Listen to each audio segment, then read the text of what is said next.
அனைத்து தமிழ் உறவுகளுக்கும் வணக்கம். இன்றைய கதை 100 நாள் சதி. வாங்க கதைக்கு போகலாம். ராதிகா ஆட்டோவிலிருந்து இறங்கினாள். மீட்டர் பார்த்து காசு கொடுத்தாள். அந்த பிளாட்டுகளின் வரிசைகளை நிமிர்ந்து பார்த்தாள். சின்னதாய் ஒரு பெருமூச்சு விட்டாள். இந்த பிளாட்டுகளில் 4வது மாடியில் அவளுடைய போர்ஷன் இருந்தது. ஒற்றை பெட்ரூம், ஒற்றை ஹால், ஒற்றை பாத்ரூம். வாடகை மட்டும் 9,000 ரூபாய். வைத்தறிச்சல். நுழைந்தாள். வாட்ச்மேன் நிமிர்ந்து பார்த்து சிரித்தான். லிஃப்ட்டுக்காக காத்திருந்தாள். கரண்ட் இல்லையாம், லிஃப்ட் வராது என்றான் வாட்ச்மேன். திடீர் ஞானோதயமாக அவன் நரைத்த மீசையை பிடித்து இழுத்து கன்னத்தில் பளீரென்று அறையலாம் போல் வெறி வந்தது. கைப்பையை அடக்கிக் கொண்டு மாடிகளில் ஏறினாள். மூச்சிறைக்க, மூச்சு அழகாக இறைக்க. 4வது மாடியை அவள் எட்டிவிட்ட போது கரண்ட் சப்ளைக்கு உயிர் வந்து அவள் கண்ணெதிரே லிஃப்ட் கீழே இறங்க ஆரம்பிக்க ஷிட் என்று தரையில் உதைத்தாள். 4வது மாடியில் 3 போர்ஷன்கள். 4A, 4B, 4C. 4A ராதிகாவின் ஏற்கனவே குறிப்பிட்ட போர்ஷன். காரிடர் விளக்கை போட்டுக்கொண்டு பையில் துளாவி சாவியை எடுத்து கதவை திறந்தாள். இருட்டு. சுவரில் தடவி சுவிட்சை போட்டாள். ஹாலின் பரப்பில் இருந்த 2 நாற்காலிகளை இடிக்காமல் நடந்து படுக்கறையில் நுழைந்தாள். பழக்கமான இடத்தில் கைவத்து சுவிட்சை போட்டாள். கைப்பையை அலட்சியமாக கட்டிலில் எரிய போனாள். அப்படியே உறைந்து நின்றாள். அவளுடைய கட்டிலில் கருப்பாய் ஒருவன் உட்கார்ந்திருந்தான். தன் வெண்பற்கள் மின்னல் செய்யும் புன்னகை விரித்தான். சிகரெட்டை எடுத்து உதடுகளில் பொருத்தி கொண்டான்.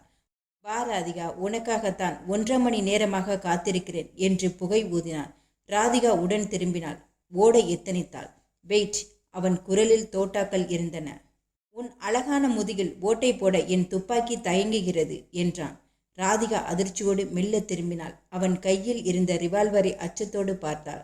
அவசரமாக மேலே வியர்த்தாள். யார் நீ? கெஸ் பண்ணு பாப்போம்.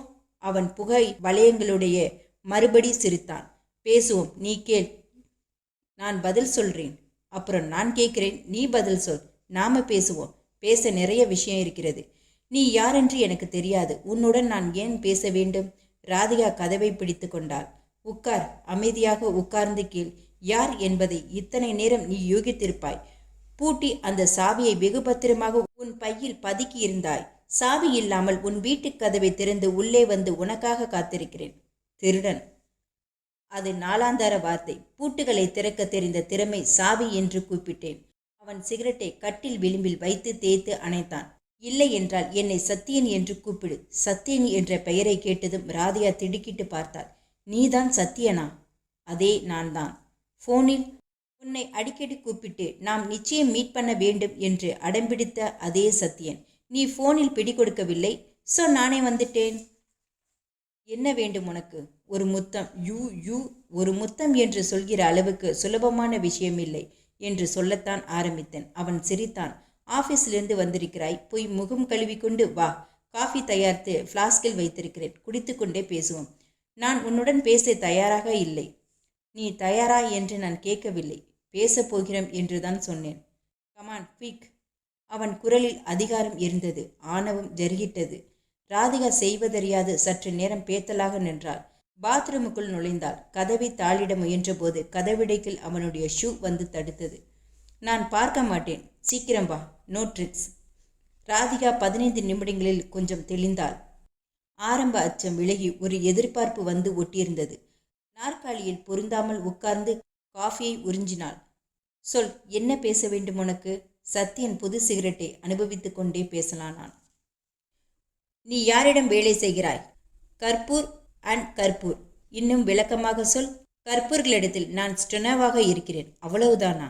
What you mean? உன் பாஸை பற்றி சொல். உன்னிடம் எதற்காக சொல்ல வேண்டும்? ஏன் எதற்கு என்பதை பின்னால் அலசுவோம். Now understand. Now answer me. கற்பூர்களில் இளையவரான ராம்நாத் கற்பூரின் ஸ்டெனோவாக நான் இருக்கிறேன். Ramnath Kapoor young, handsome, rich. அதுதான் இம்பார்ட்டன்ட். ரிச், பணக்காரன். அவன் பிஸ்னஸ் என்ன? எனக்கு பதில் சொல்ல இஷ்டமில்லை. நான் சொல்லட்டுமா? கற்பூர் அண்ட் கற்பூர் நகை வியாபாரிகள், ஷேர் மார்க்கெட்டில் பெரிய புள்ளிகள், வைரங்களை எக்ஸ்போர்ட் செய்பவர்கள், ஷிப்பிங் கம்பெனி பார்ட்னர்கள். நீ எல்லாம் தெரிந்து வைத்திருக்கிறாய். 1-2 முக்கியமான தகவல்களை தவிர, லைக் ராம்நாத்தும் அவன் அப்பாவும் வைரங்களை எங்கே ஒளித்து வைத்திருக்கிறார்கள், யார் யாருக்கு அந்த இடத்துக்கு அனுமதி உண்டு, எக்ஸ்ட்ரா வாட்? உணர்ச்சி வசப்படாதே. இந்த வீட்டை சுற்றிப்பார். எக்ஸசைஸ் பண்ணினால் கையை காலை இடிக்கும். கடைசி வரி இந்த மாதிரி வாடகை பொந்திலேயே காலத்தை கழிக்கப் போகிறாயா? உனக்கு இருக்கும் அழகுக்கு டொயோட்டோ காரில் உட்கார்ந்து போனால் எத்தனை அழகாக இருக்கும். உனக்கு என்று தோட்டம், பங்களா, ஸ்விம்மிங் பூல். யோசி. நான் கனவுகள் காண்பதில்லை. கற்பனையாயிருக்கும் வரைதான் கனவு. புத்திசாலித்தனம் இருந்து நேரே வந்துவிட்டால் எல்லாம் கனவாகி நிஜமாகி விடலாம். நீ சொல்வது எனக்கு புரியவில்லை. நீ ஒத்துழைப்பாக இருந்தால் கற்பூரின் வைரங்கள் நம் கைகளில். உனக்கு என்ன பைத்தியமா? ராதிகா உதட்டை கோணிச் சிரித்தாள். வைரங்களில் என் மேஜை டிராயரில் போட்டு வைத்திருக்கிறார்கள் என்று நினைத்து விட்டாயா? கோவில் கதவு போல் ராட்சச கதவு வைத்து லாக்கர் அறை ஒன்றில் வைத்திருப்பதாகத்தான் என்று கேள்விப்பட்டிருக்கிறேன். நான் அங்கெல்லாம் போனதில்லை. போக நினைத்தால் போகலாம். நோ, உன்னுடைய ஐடியா ஆபத்தானது. எத்தனை அலார சிஸ்டம், எத்தனை பந்தோபஸ்துகள், அத்தனையும் மீறி யூ ஆர் கிரேசி. சத்யன் தன் ரிவால்வரை எடுத்து மடக்கி இருப்பில் சொருகி கொண்டு எழுந்தான். உன்னை நான் அவசரப்படுத்த விரும்பவில்லை. யோசித்து முடிவு பண்ணு. வெயிட், இந்த விஷயத்துக்கு என்னை ஏன் தேர்ந்தெடுத்தாய்? அதை சொல் முதலில். சொல்லட்டுமா? சத்யன் கட்டிலில் காலை உயர்த்தி வைத்து முழங்காலில் கையை ஊன்றிக்கொண்டு ராதிகாவின் மீது குனிந்தான். ஏனென்றால் நீ ஒன்றும் யோக்கியமானவள் இல்லை. திடீர் பணத்துக்காக ஆஃபீஸ் டாக்குமெண்ட்டுகள் எல்லாம் வெளியே லீக் பண்ண யோசிக்காதவள். பொய். ப்ரூஃப் ஆகும் வரை எதுவும் பொய்தான். உன் மனம் மாறினால் நீ என்னை காண்டாக்ட் பண்ணலாம். இந்தா என் ஃபோன் நம்பர். சத்யன் அவளிடம் ஒரு காகிதத்தை எறிந்துவிட்டு ஷூ ஒலிக்க வெளியேறினான். ராதிகா அழகு என்று ஒற்றை வார்த்தையில் வர்ணிப்பது பாவம். அவள் கண்களை பாருங்கள். பௌர்ணமி ராத்திரியின் கடற்கரை சாரல் உங்கள் நினைவுக்கு வரலாம். உதடுகள் கவனியுங்கள்.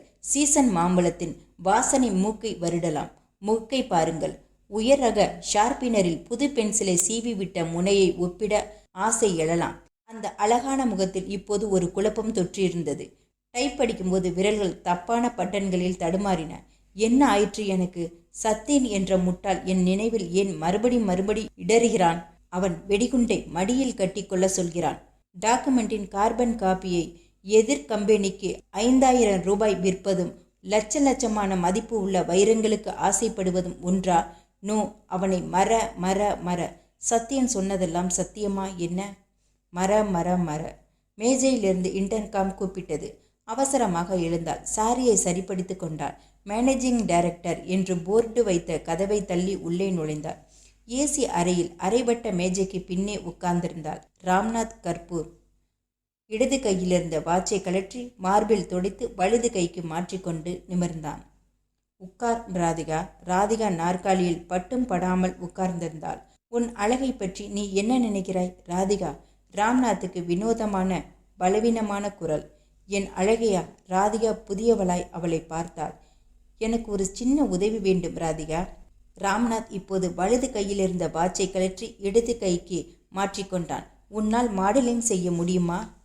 சார், நம்ம ஜுவல்லரி ஷாப்புக்கு தீபாவளி பப்ளிசிட்டிக்காக இன்று சில ஃபோட்டோக்கள் எடுப்பதாக இருந்தோம். ஆனால் கடைசி நிமிடத்தில் மாடலிங்க்கு ஒத்துக்கிட்டு இருந்த பெண் வர முடியாத ஒரு நிலைமை. மற்ற ஏற்பாடுகள் எல்லாம் செய்துவிட்டதால் நான் என்ன சார் செய்ய வேண்டும்? ராதிகா துள்ளலோடு கேட்டாள். கம். ராம்நாத் எழுந்து அந்த அறையின் இன்னொரு கதவை திறந்தான். காரிடாரில் நடந்தான். ராதிகா அவனை தொடர்ந்தாள். நீளமான அகலமான காரிடார். அதன் முடிவில் இறங்கும் படிகள் முடியும் இடத்தில் பரந்த ஹால். அங்கங்கே அலங்கார தூண்கள், உச்சியில் சாண்டிலியர்கள். ஹாலிலிருந்து பிரிந்த இன்னொரு கதவை திறந்தும் அலங்காரமான ஒரு அறை. அந்த அறையில் விளக்குகள் அமைத்து பின்னணியில் செயற்கை மரங்களை பொருத்தி கேமரா சகிதம் சில இளைஞர்கள் காத்திருக்க ராம்நாத் அவர்களை தாண்டி அடுத்த அறையில் நுழைந்தான். This is your makeup room. நீ அணிய வேண்டிய உடைகள் இது என்றான். இன்னொரு கதவு வழியாக வெளியேறினான். ராதிகா கண்ணாடிக்கு முன் தன் முகத்தை திரும்பி பார்த்து கொண்டிருந்த போது கதவு தட்டப்பட்டு ராம்நாத் நுழைந்தான். Sorry, I want your help. என்ன என்றாள் ராதிகா. சாரியை அவசரமாக மார்பில் போர்த்தி அப்பாவிடமிருந்து ஃபோன் வந்தது. அவரால் இப்போது வர முடியாதாம். உங்கள் அப்பா எதற்கு? வா சொல்கிறேன். ராம்நாத் அடுத்த அறைக்குள் நுழைந்து அங்கிருந்து வெளியேறினான். குறுகலான ஒரு பாதையில் நடந்து கடைசியில் இருந்த மலர் ஜாடி அருகே நின்றான். நாம் இப்போது லாக்கர் அறைக்குள் நுழைய போகிறோம். லாக்கரை திறக்க 2 பேர் தேவை. ராதிகாவுக்கு மலை உச்சியில் இருந்து தள்ளிவிட்டது போல் இருந்தது. லாக்கர் அறைக்குள்ளா? ராம்நாத் அந்த பூஜை ஜாடியை கையில் தூக்கினான். அதற்கு கீழே இருந்த ஒரு விசையை திருகினான். சுவரோடு ஒட்டியிருந்த ஒரு பகுதி சற்றென்று பிளந்து இருபுறமும் விலக அதன் வழியை நுழைந்தான். கம். ராதிகா நுழைந்ததும் கதவு மூடிக்கொண்டது. ராம்நாத் சுவரில் ஒரு பொத்தானை அழுத்த அங்கிருந்த நிலை கண்ணாடி சுழன்று இன்னொரு பாதை காட்டியது. பாதாள பைரவி போல் எத்தனை மேஜிக்குகள்! அந்த வழியை காலெடுத்து வைத்ததும் பளீரென்று முகத்தில் மின்னல் போல் ஒரு ஃப்ளாஷ் அடித்தது. ராதிகா கண்களை சுருக்கி கொண்டாள். ஆட்டோமேட்டிக் வீடியோ கேமரா இந்த கதவை தாண்டி கால் வைத்ததும் ஃப்ளாஷ் அடித்து நுழைபவனை படம் எடுத்துவிடும். உள்ளே மானிட்டர் அறையில் டேப்பில் நேரம் குறிக்கப்பட்டு முகம் பதிவாகிவிடும். ராம்நாத் சிரித்தான். இங்கே பவர் கட்டாகி விடாமல் இருக்க 2 லைன்கள். ஒன்றில் battery connection, it never fails. Radhika பிரமித்தாள். எதிரே பிரம்மாண்டமாய் அந்த இரும்பு கதவு, 8 அடி உயரக் கதவு, 2 கைப்பிடிகள், மேலே ஒன்று கீழே ஒன்று, 2க்கு இடையில் 4 அடி இடைவேளை. கைப்பிடிகளின் அருகே சாவி துவாரத்துக்கு 6 அங்குலம் தள்ளி கால்குலேட் போன்ற ஒரு அமைப்பு. சார், இதுதான் லாக்கரா? இதேதான். 2 பெரிய சாவிகள். ஆனால் சாவிகள் மட்டும் போதாது. முதலில் நம்பர் காம்பினேஷன் ஒன்றை பிரயோகிக்க வேண்டும். அந்த எலக்ட்ரானிக் நம்பர்களை தட்டி பின்னால் தான் சாவியை நுழைக்க முடியும். பயங்கர முன்னேற்பாடுகள் சார். வேண்டாமா பின்ன? பல கோடிகளுக்கு குறையாத மதிப்பு உள்ள வைரக்கற்கள். இந்த பாதுகாப்பு கூட வேண்டாமா? இந்த லாக்கரின் ஒரு அலாரம் சுவிட்ச் பக்கத்து தெரு போலீஸ் ஸ்டேஷனுடன் கனெக்ஷன் செய்யப்பட்டிருக்கிறது. கதவை தொட்டாலே அலாரம் அடிக்க ஆரம்பித்துவிடும். அங்கே அதற்காகத்தான் உன் ஹெல்ப் வேண்டும் என்றேன். அதோ அந்த ஸ்டூலின் மீது ஏறிக்கொள். ராதிகா அந்த ஸ்டூலில் ஏறினாள். கால்கள் படபடத்தன. சுவரை பார்த்து திரும்பு. பாவி, லாக்கரை அவன் திறக்கும்போது பார்க்க முடியாமல் எதிர்ப்பக்கம் திரும்பச் சொல்கிறானே. மேலே பார். மேலே சற்று உயரத்தில் ரயில் பெட்டியில் தொடங்கும் அபாய சங்கிலி போல் ஒரு கைப்பிடி தொங்கியது. ராதிகா 2 கைகளிலும் அந்த சங்கிலியை பிடித்து இழுத்து கொண்டு நில். அப்படி இழுத்தால் போலீஸ் ஸ்டேஷனுக்கு போகும் அலார கனெக்ஷன் டிஸ்கனெக்ட் ஆகிடும். நான் லாக்கர் கதவை திரும்ப பூட்டும் வரை நீ சங்கிலியை விட்டுவிடக்கூடாது. சரி சார். ராதிகா ஏமாற்றத்தோடு சங்கிலியை பிடித்து இழுத்து கொள்ள ராம்நாத் லாக்கர் கதவை நோக்கி திரும்பினான். ராதிகா கழுத்தை வலித்து பார்க்க முயன்றாள். சான்ஸே இல்லை. காதுகளை தீட்டிக் கொண்டாள். பட் பட் பட் பட் 4 முறை எண்களை அழுத்தி ஒலி, அப்புறம் மேல் பூட்டின் சாவியை நுழைக்கும் சப்தம். குனிந்து கீழ் பொட்டு அருகே மறுபடியும் 4 எண்களை தட்டி கீழ் சாவியையும் சொருகினான். யங் என்ற கதவு முனகி திறந்தது. ராதிகா எத்தனை முயன்றும் லாக்கரின் எத்தனை அறைகள், உள்ளே என்னென்ன இருந்தன என்பது ஒரு அங்குலம் கூட கவனிக்க முடியவில்லை. 2 நிமிடங்களில் கதவு சாத்தப்பட்டு சாவிகள் திறக்கப்பட்டு, ராதிகா, இனிமேல் நீ அந்த சங்கிலியை விட்டுவிடலாம் என்றான் ராம்நாத். அப்பா! ராதிகா அந்த விசையை விடுவித்துவிட்டு கீழே குதித்தாள். ராம்நாத்தின் கையில் இருந்த மாலையை கவனித்தாள். வைரக்கற்கள் பதித்த அந்த புது டிசைன் நெக்லஸ் 1000 மின்னல்களை வாரி இறைத்தது. இதை அணிந்து கொண்டுதான் நீ போஸ் கொடுக்க போகிறாய். வா. அந்த அறையை விட்டு வெளியேறும்போது எதிர்ப்புறமிருந்து இன்னொரு ஃப்ளாஷ் அடித்தது. இன்னொரு கேமரா போலும். ராதிகாவின் நெஞ்சில் கூட்ஸ் வண்டியை தடதடதடவென்று ஓடியது. இந்த வைர நெக்லஸின் மதிப்பு என்ன தெரியுமா ராதிகா? 60 லட்சம். என்னது, 60 லட்சமா? Yes, 60 lakhs. அதுக்கப்புறம் ராதிகாவுக்கு எல்லாமே கனவில் நடந்தன. அந்த நெக்லஸ் அணிவிக்கப்பட்டு பப்ளிசிட்டி ஆட்கள் ஃப்ளாஷ் ஃப்ளாஷ் ஃப்ளாஷ் என்று போட்டோக்கள் எடுத்து தள்ளி முடிந்தபோது ராம்நாத்தின் அப்பா பாரத் கர்பூர் வந்து சேர்ந்து விட்டார். 2வது தடவை லாக்கருக்குள் போகும் வாய்ப்பே இல்லாமல் போனது. ராதிகா தாக்கப்பட்ட விழிகளோடு ராம்நாத் தொடுத்த தேங்க்ஸுகளை பெற்றுக்கொண்டாள். தன்னிடத்திற்கு திரும்பினாள். எத்தனை வைரங்கள்! ஒரு நெக்லஸே 60 லட்சம். ராதிகாவின் மூளையில் மத்தாப்புகள் வெடித்து கொண்டே இருந்தன. வேண்டாம், அதை நினைக்காதே. அது ஆபத்தான குகை. காலை வைத்தால் உள்ளே இழுத்து கொண்டு போய்விடும். தலையை உதறிக்கொண்டாள். தப்பு தப்பாய் டைப்படிக்க ஆரம்பித்தாள். டெலிஃபோன் அடித்தது. அலறியடித்து எடுத்தாள். ஹலோ, கர்பூர் அண்ட் கர்பூர் என்றால் இயந்திரத்தனமாக. May you speak? Radhika please speak. யோசித்தாயா டார்லிங்? யாரது? சத்தியன். பட்டென்று ரிசீவரை வைத்துவிட்டாள். கொள்ளையடிப்பதற்கு நான் துணை போவேனா? No no no. அன்றிலிருந்து 4வது நாள் இன்டர்காம் ஆணையிட்டு உள்ளே கூப்பிட்டது. ராதிகா எழுந்து உள்ளே போனாள். வா, உன்னிடம் ஒரு பெரிய பொறுப்பை ஒப்படைக்கிறேன். இதில் சில வைரக்கற்கள் இருக்கின்றன. இவற்றை நீ டவுனில் இருக்கும் நம் ஜுவல்லரி ஷாப்பில் கொண்டு தன் அப்பாவிடம் பத்திரமாக சேர்க்கிறாய். நம் காரை எடுத்து போ. ராதிகா நடுங்கும் கைகளால் அந்த பையை வாங்கி கொண்டாள். Yes sir. மார்போடு அணைத்து கொண்டு வெளியேறினாள். காரில் போகும்போது திடீரென்று சந்தேகம் வந்தது. இந்த பையில் நிஜமாகவே வைரக்கற்கள் இருக்கின்றனவா? சுருக்கை விடுவித்து பைக்குள் கையை விட்டு வெளியே எடுத்தாள். மின்னல்களை வாரி இறைக்கும் கற்கள். நடுக்கத்தோடு அவசரமாக அவற்றை பைக்குள்ளே செலுத்திய போது 2 கற்கள் மட்டும் விலகி தனியே மடியில் விழுந்ததை அவள் கவனிக்கவில்லை. புடவையோடு ஒட்டிக்கொண்டு அது வெளியே விழுந்து விபரீதமாக்கப் போவதையும் அவள் அறியவில்லை. ராதிகா நகைகளை பார்வையிடத் துவங்கினாள். அரை மணி நேரத்தில் வாசலில் கார் வந்து நின்றது. ராம்நாத் கர்பூர் இறங்கி உள்ளே வேகமாக வந்தான். ஒரு வெல்வெட் ட்ரேயில் அந்த வைரக்கற்களை கொட்டி அரிசி மணிகளை பொறுக்குவது போல் விலக்கி விலக்கி எண்ணினான். நிமிர்ந்தபோது அவன் கண்கள் கோபம் கொப்பளித்தது. ராதிகா, அந்த 2 வைரக்கல்லும் எங்கே சார்? ராதிகா பதறினாள். அவன் பேசுவது புரியாமல் அதிர்ந்தாள். 100 கற்கள் இருக்கும்போது 2 எடுத்துவிட்டால் தெரியாது என்று நினைத்து விட்டாயா? எங்கே ஒளித்து வைத்திருக்கிறாய்? சார், நீங்கள் சொல்வது. ராதிகா அழுகையில் வெடித்தாள். அந்த கற்கள் மதிப்பு உன் 2 வருட சம்பளம் போகட்டும். நான் போலீஸ் வரை போகவில்லை.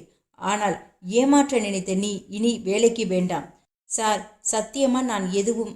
ராதிகாவின் கண்களில் நீர் திரண்டது. அழ ஆரம்பித்து விடுவீர்களே உடனே. ராம்நாத் இருக்கையை விட்டு எழுந்தான். You are dismiss. Sir, Radhika பதறினாள். இதோ பார், குற்றத்தை நீ மறுக்க முடியாது. Get out. ராதிகா குப்பையாக வெளியேறினாள். சோ என்றான் பிரகாஷ். கேம்ப கோலாவை உறிஞ்சி கொண்டே. என்னை வேலையிலிருந்து துரத்தி விட்டான் ராம்நாத் கர்பூர். ராதிகா ஆத்திரத்தோடு சொன்னாள். ஆனால் அந்த வைரத்தை நீ எடுக்கவில்லை. சத்தியமா இல்லை. சின்ன சின்ன ரகசியங்களை விற்றிருக்கிறேன். ஆனால் இவ்வளவு பெரிய சதி நான் செய்ததில்லை. போகிறான் விடு. விடப்போவதில்லை பிரகாஷ். ராதிகாவின் கண்களில் வெறி துள்ளியது. ஏய், என்ன சொல்கிறாய்? பிரகாஷ் ஸ்ட்ராவை விட்டு விட்டு நிமிர்ந்தான். என்னை அவமானப்படுத்தி வெளியே துரத்திய கற்பூர்களை நான் சும்மா விடப்போவதில்லை. என்ன செய்ய முடியும் உன்னால்? என்னால் தனியாக செய்ய முடியாது. நீ இருக்கிறாய், என் டியர் லவ்வர். லவ்வர் என்றால் சினிமா, டிராமா எக்ஸட்ராவுக்கு நான் ரெடி. பழிவாங்குவதற்கெல்லாம் மூளை வேண்டும், திறமை வேண்டும், தைரியம் வேண்டும். அதற்கெல்லாம் சத்யன் இருக்கிறான். யார் அது சத்யன்? சொன்னேனே அன்றிரவு என் அறைக்குள் திருட்டுத்தனமாக புகுந்தான் என்று. அவனை எப்படி காண்டாக்ட் செய்வது? என்னிடம் அவன் ஃபோன் நம்பர் இருக்கிறது. உழைப்பாளர் சிலைக்கு பின்னே கடற்கரை இருட்டில் ஐஸ்கிரீம் வண்டிகள் காலி செய்த இடத்தில் அவர்கள் உட்கார்ந்திருந்தார்கள். நாம் சேர்ந்து இதில் இறங்குவது என்று முடிவு செய்த பின் ஒருவரை பற்றி ஒருவர் முழுவதுமாக தெரிந்து கொள்வது நல்லது என்றான் சத்தியன். என் பெயர் சத்தியன், 32 வயது. 4 வருஷம் கோயமுத்தூர் ஜெயிலில் இருந்திருக்கிறேன். குற்றம், சில பணக்காரர்களை கொள்ளையடித்து. இப்போது 3 வருடங்களாக நோ கிரைம். இங்கு தயாரிக்கும் ஒரு கம்பெனியில் காலை 8 மாலை 5 மணி வரை நேர்மையான உழைப்பாளி. 5 மணிக்கு மேல் என் ரூமில் உட்கார்ந்து திட்டங்கள், கனவுகள். கர்பூர் அண்ட் கர்பூரின் ஜுவல்லரி ஷாப்புக்கு பலமுறை போயிருக்கிறேன். நோட்டம் விட்டிருக்கிறேன், விசாரித்திருக்கிறேன், ஒரு திட்டம் போட்டிருக்கிறேன். இப்போது நீ. நான் பிரகாஷ், காலேஜில் நுழைந்தவன், ஆனால் படிப்பை முடிக்காதவன். அப்பா பெரிய இடத்தில் கார் டிரைவர். அழகாயிருக்கிறேன், ஸ்டைலாயிருக்கிறேன் என்பதால் ராதிகா எனக்கு அப்பாயின்மெண்ட் ஆர்டர் கொடுத்தாள் தன் காதலனாக. ஏய், ராதிகா செல்லமாக அவன் அடியில் கிள்ளினாள். என்னை பற்றி உங்களுக்கு தெரியாததல்ல. ராதிகா 21 வயது. Not a virgin. துணிச்சலான தைரியமான உங்களுக்கு ஒத்துழைக்கும் பெண். குட். சத்யன் மணலில் கோடு போட்டான். இன்றிலிருந்து நாம் பார்ட்னர்கள்.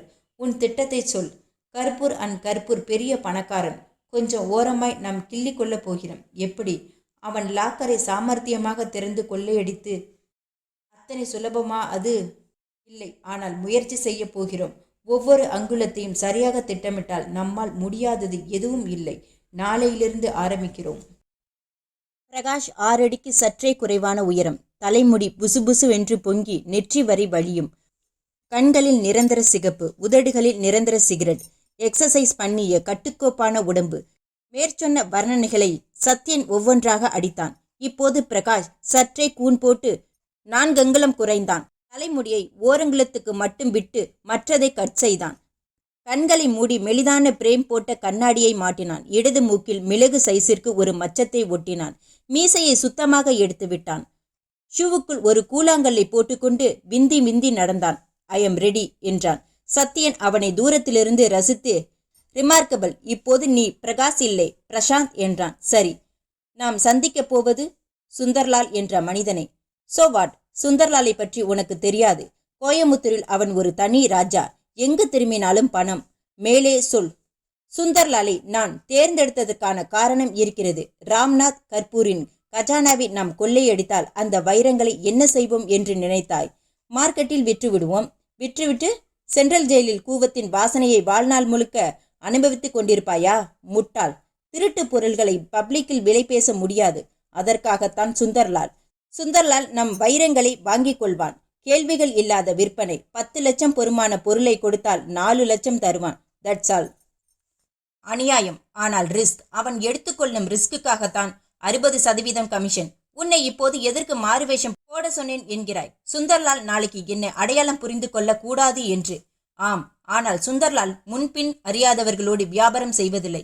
அதற்காகத்தான் நான் சத்தியனாகவே வருகிறேன். இவன் என் நண்பன் என்று சொல்லி உன்னை அறிமுகம் செய்வேன். எனக்கு இந்த வியாபாரத்துக்கும் எந்த தொடர்பும் இல்லாதது போல் நடந்து கொள்வேன். ரைட்டா? ஒரே ஒரு கேள்வி. நாம் இன்னும் வைரங்களை திருடும் திட்டம் சரியாக போடவில்லை. அதற்குள் வியாபாரம் பேசுவது? மைடியர் பிரகாஷ், திட்டம் என் மூளையில் தயாராகி கொண்டிருக்கிறது. நமக்கு கொஞ்சம் செலவு இருக்கிறது. அதற்கான பணம் அதை எங்கிருந்து புரட்ட முடியும் உன்னால்? அதற்குத்தான் சுந்தர்லால். அதற்குத்தான் சுந்தர்லாலா? சுந்தர்லால் சேட்சியை போல் சிகப்பாக இருந்தார். அறையை படு அலங்காரமாக வைத்திருந்தார். நாற்காலி மேஜை கிடையாது. கீழே விரித்த திட்டுக்கள், மெத்தைகள். அதில் சாய்ந்து உட்கார்ந்து ஹூக்கா பிடித்த பற்களை கருப்பாக்கி இருந்தார்.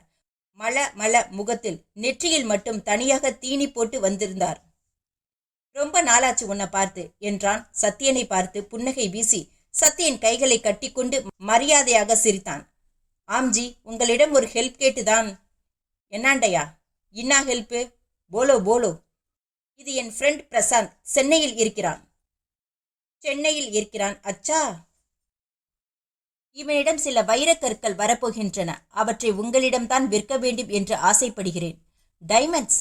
யார் பார்ட்டி? ஜி, அதெல்லாம் தேவையா? அதுக்கில்லே பையா. டைமண்ட் நல்ல சரக்கா இல்லையான்னு எனக்கு தெரிய வேணா? கற்பூர் அண்ட் கற்பூர். அச்சா பார்ட்டி, பகுத் அச்சா பார்ட்டி. எத்தனை ரூபாய்க்கு எடுக்கிறான்? 30-40 லட்சத்துக்கு ஜி. சரக்கை பார்த்தப்புறம்தான் துட்டு பேச முடியும் சத்யா. ரைட் ஜி, ஆனால் கொஞ்சம் அட்வான்ஸ்.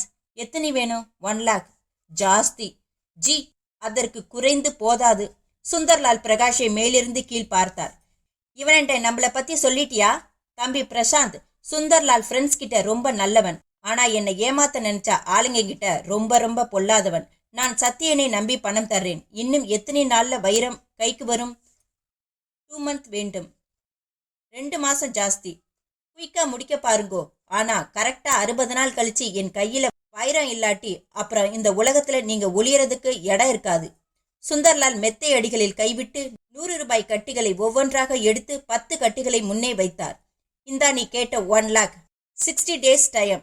பாபு என்று குரல் கொடுத்தார். பாபு என்று அழைக்கப்பட்டவன் அறைக்குள் நுழைந்தான். அவன் தோளில் ஒரு ஜப்பான் கேமரா தொங்கியது. சுந்தர்லாலுக்கு குனிந்து வணக்கம் சொன்னான்.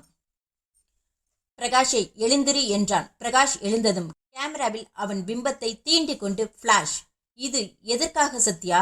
சுந்தர்லால் ஜியுடன் வியாபாரம் செய்பவர்களுடைய போட்டோக்கள் அத்தனையும் ஆங்கிளில் இருக்கும். அத்தனை விரல்களிலும் ரேகை அவர் ஆல்பத்தில் இருக்கும். பிரகாஷின் உடல் மெலிதாக நடுங்கியது. போட்டோக்களுக்கு எல்லா கோணங்களிலும் போஸ் கொடுக்க அவன் ஆரம்பித்தான். சுந்தர்லாலிடம் எதற்காக 1 லட்சம் வாங்கினாய் சத்யா?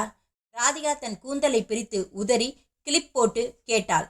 நாம் என்ன சுவரேறி குதித்து உள்ளே புகுந்து கொள்ளையடித்து விட்டு சுவரேறி குதித்து ஓடி வந்து விட போகிறோமா? 1000 முன்னேற்பாடுகள் இருக்கின்றன. முதலில் ஒரு கார் வாங்க போகிறோம்.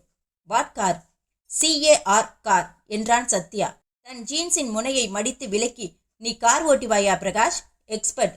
போலீஸ் நம்மை துரத்துகிறது என்று வைத்துக்கொள். அப்போது கார் கண்டிஷன் நன்றாக இருந்தால் இந்த பிரகாஷை யாருக்கிட்டையும் நெருங்க முடியாது. ரேஸில் கலந்து கொண்டு 2வது பரிசு வாங்கியவன் நான். குட். துப்பாக்கியை யூஸ் பண்ண தெரியுமா உனக்கு? நோ. பயிற்சி கொடுக்கிறேன். ராதிகா, நீ இப்போது கற்பூரின் வீட்டின் அமைப்பை பற்றி விவரி. ராதிகா சோஃபாவில் வந்து பொத் என்று அமர்ந்தாள். பிரகாஷின் தோள் மீது தலையை சாய்த்து கொண்டாள். அவன் மார்பை அணைத்து கொண்டே பேச ஆரம்பித்தாள். பெரிய பங்களா, தோட்டம் இருக்கிறது. கேட் பக்கத்தில் எப்போதும் வாட்ச்மேன். மொத்தம் 3 பேர், 3 ஷிப்டுகள். போர்டிகோவில் கார் கதவை திறப்பதற்காக 24 மணி நேரமும் ஒரு வேலைக்காரன். அங்கே ஸ்டூல் போட்டு துப்பாக்கியோடு ஒரு செக்யூரிட்டி கார்டு. நுழைந்தவுடன் சின்ன வராண்டா. மாடிப்படிகள் வலது பக்கம் எதிரே லிஃப்ட். ஆபீஸ் அறை எங்கே இருக்கிறது? ராம்நாத் கற்பூரின் பர்சனல் ஆபீஸ் ரூம் மாடியில் தான் இருக்கிறது. இதோ இங்கே. ராதிகா ஒரு தாளை எடுத்து தனக்கு தெரிந்தவரை அந்த கட்டிடத்தின் அமைப்பை வரைய ஆரம்பித்தாள். இங்கிருந்து இந்த காரிடாரில் நடந்து கீழே இறங்கினால் ஒரு ஹால். இதை கடந்து ஒரு ரூம். அங்கேதான் மாடலிங் செஷன் நடக்கும். அதை தாண்டி ராதிகா விவரமாக சொல்லிக்கொண்டே போனாள். லாக்கருக்கான சாவிகள் 2 சாவிகள். கோயில் சாவி போல் ஒவ்வொன்றும் 6 அங்குல நீளம் இருக்கும். 2யும் ராம்நாத் கற்பூர் தன் அறையில் காத்ரேஜ் பீரோவில் வைத்திருப்பதை நான் கவனித்திருக்கிறேன். இரவுகளில் கூட அங்கேதான் இருக்கும் என்று நம்புகிறேன். அந்த பூட்டுகளை திறக்கும் ரகசிய நம்பர்கள் 44, மொத்தம் 8 நம்பர்கள். ஆனால் என்னென்ன என்று ராம்நாத் கர்பூருக்கும் அவன் அப்பாவுக்கும் மட்டுமே தெரியும். எதேச்சையாக கூட வேறு எங்கும் நோட் பண்ணியிருக்க மாட்டான். சந்தேகம்தான். ராம்நாத்துக்கு மிகவும் பிடித்த விஷயம் என்ன? இறந்து போன அவன் அம்மா. அவளுடைய பர்த்டே எனக்கு தெரியாது. இறந்து போனது 3 வருஷங்களுக்கு முன் ஏப்ரல் 1, 84ஆம் வருடம், 1484. முயற்சி செய்வோம். பிறந்த நாளையும் கண்டுபிடிக்க முடியுமா Radhika? I will try. Ramnath Kapoor ஃபைல்களில் பிஸியாக இருக்கும்போது இன்டர்காம் விளக்கு கண் சிமிட்டியது. எஸ், யாரோ ஒரு பெண் உங்களை தேடி வந்திருக்காள் சார் என்றான். புது ஸ்டனோவா? ராதிகாவாம். உங்களை நிச்சயம் பார்த்தே ஆக வேண்டுமாம். ராம்நாத் யோசித்தான். சரி, உள்ளே அனுப்பு. ராதிகா கதவை திறந்து நுழையும் போதே கண்களில் தயாரான அழுகையை வைத்திருந்தாள். கைகளை கூப்பினாள். சார், உண்மையான குற்றவாளி யார் என்று கண்டுபிடித்தீர்களா சார்? உஸ், அழாதே, அழுத ஆர்ப்பாட்டம் பண்ணாதே. நீதான் அந்த வைரத்தை எடுத்தாய் என்பதில் எனக்கு சந்தேகம் வந்தால்தானே நான் வேறு குற்றவாளியை தேட வேண்டும். Don't waste my time. Radhika கையை பிசைந்து கொண்டு அழுகையை அடைக்க முயற்சி செய்வது போல் தடுமாறினாள். சத்தியமாக சார், உங்கள் மதர் மேல் பிராமிஸாக நான் அந்த தப்பை செய்யவில்லை. என் அம்மாவை இதில் இழுக்காதே. நீங்கள் திடீரென்று என்னை வேலையிலிருந்து நீக்கிவிட்டீர்கள். நான் என் அம்மாவுக்கு அனுப்ப கையில் பைசா கிடையாது சார். ராம்நாத் கர்பூர் தன் பர்ஸை திறந்தான். 100 ரூபாய் நோட் எடுத்து நீட்டினான். அடிக்கடி வராதே. ராதிகா காயப்பட்டவள் போல் நிமிர்ந்தாள். எனக்கு பிச்சை வேண்டாம் சார். மாடலிங் வேலை இருந்தாலாவது கொடுங்க சார். ராம்நாத் கர்பூர் வெகு குறைவாகத்தான் யோசித்தான். சென்ற முறை இவளை எடுத்த போட்டோ அமர்க்கலமாக வந்திருந்தது. Why not try again? Okay, நாளைக்கு 11 மணிக்கு வா. Thank you sir. ராதிகா குனிந்து அவன் ஷூக்களை தொட்டு கண்களில் ஒற்றிக்கொண்டு நிமிர்ந்தாள். என்னை பற்றி போக போக புரிந்து கொள்வீர்கள் சார். மறுநாள் மணி 11 காலை. ராதிகா உடுத்தியிருந்த துணியில் டைலர் தைரியமாக நிறைய திருடியிருந்தான். ராம்நாத் அவளை விழுங்கும் பார்வையில் பார்த்து கொண்டே நடந்தான். மாடலிங் அறையில் எல்லாம் தயாராய் இருக்க அதை கடந்து அடுத்த அறை, அதற்கடுத்த அறை என்று கடைசியாக லாக்கர் அறையில் நுழைந்தார்கள். அதிர்ஷ்டம் ராதிகாவின் கட்சிக்கு வந்திருந்தது. ராம்நாத்தின் அப்பா இன்றைக்கு வரவில்லை. அந்த ஸ்டூலில் ஏறி அன்றைக்கு பிடித்தது போல் அந்த சங்கிலியை பிடித்து இழுத்துக்கொள் ராதிகா. ராதிகா ஸ்டூலில் ஏறி சங்கிலியை இழுத்து கொள்ள ராம்நாத் முதலில் மேல் பூட்டை திறந்தான். கீழ்பூட்டுக்கான எண்களை தட்டி சாவித்வாரம் திறந்ததும் அவன் முதுகில் ஏதோ மோதியது. தூக்கி வாரி போட திரும்பினான். சார்! ராதிகா அலறினாள். அவள் நின்று கொண்டிருந்த ஸ்டூல் விலகி புரண்டு ராம்நாத்தின் முதுகை தட்டிவிட்ட திருப்தியோடு கீழே சரிந்திருந்தது. ராதிகா அந்த அலாரம் சங்கிலியை பிடித்துக்கொண்டு 2 கைகளிலாலும் தொங்கினாள். அவள் பிடி நழுவிடும் அபாயத்தில் இருந்தது. அவள் அந்த சங்கிலியை நழுவ விட்டால் போலீஸ் ஸ்டேஷனில் அலாரம் அடித்து வீணாக அவர்களை தொந்தரவு செய்வதற்கான விளக்கங்கள் கொடுக்க வேண்டும். அதனால் ராம்நாத் அவசரமாக ஸ்டூலை நிமிர்த்தினான். சார், வழுக்குகிறது சார். ராதிகா கீரிச்சிட்டாள். ராம்நாத் அந்த கனத்த அவசர முடிவாக ஸ்டூலில் தாவி ஏறி அந்த சங்கிலியை பிடித்து தானும் இழுக்க ராதிகா பிடி நழுவி கீழே குதித்து அப்படியே சுவரில் சாய்ந்தாள். சாரி சார், வியர்வை கையை வலிக்கிவிட்டது. ராம்நாத் கழுத்தை அதிகம் திருப்ப முடியாமல் சீக்கிரம் வந்து இந்த சங்கிலியை பிடித்துக்கொள் ராதிகா என்று குரல் கொடுத்தான். இதோ சார், கையை துடைத்து கொண்டு வருகிறேன். அவசரத்தில் ராம்நாத் 2 லாக்கர் சாவிகளையும் தரையில் போட்டிருப்பதை கவனித்தாள் ராதிகா. எழுந்தாள். சற்றே தடுமாறி அந்த சாவிகள் மீது தன் 2 செருப்புகளாலும் அழிந்து நின்று விலகினாள்.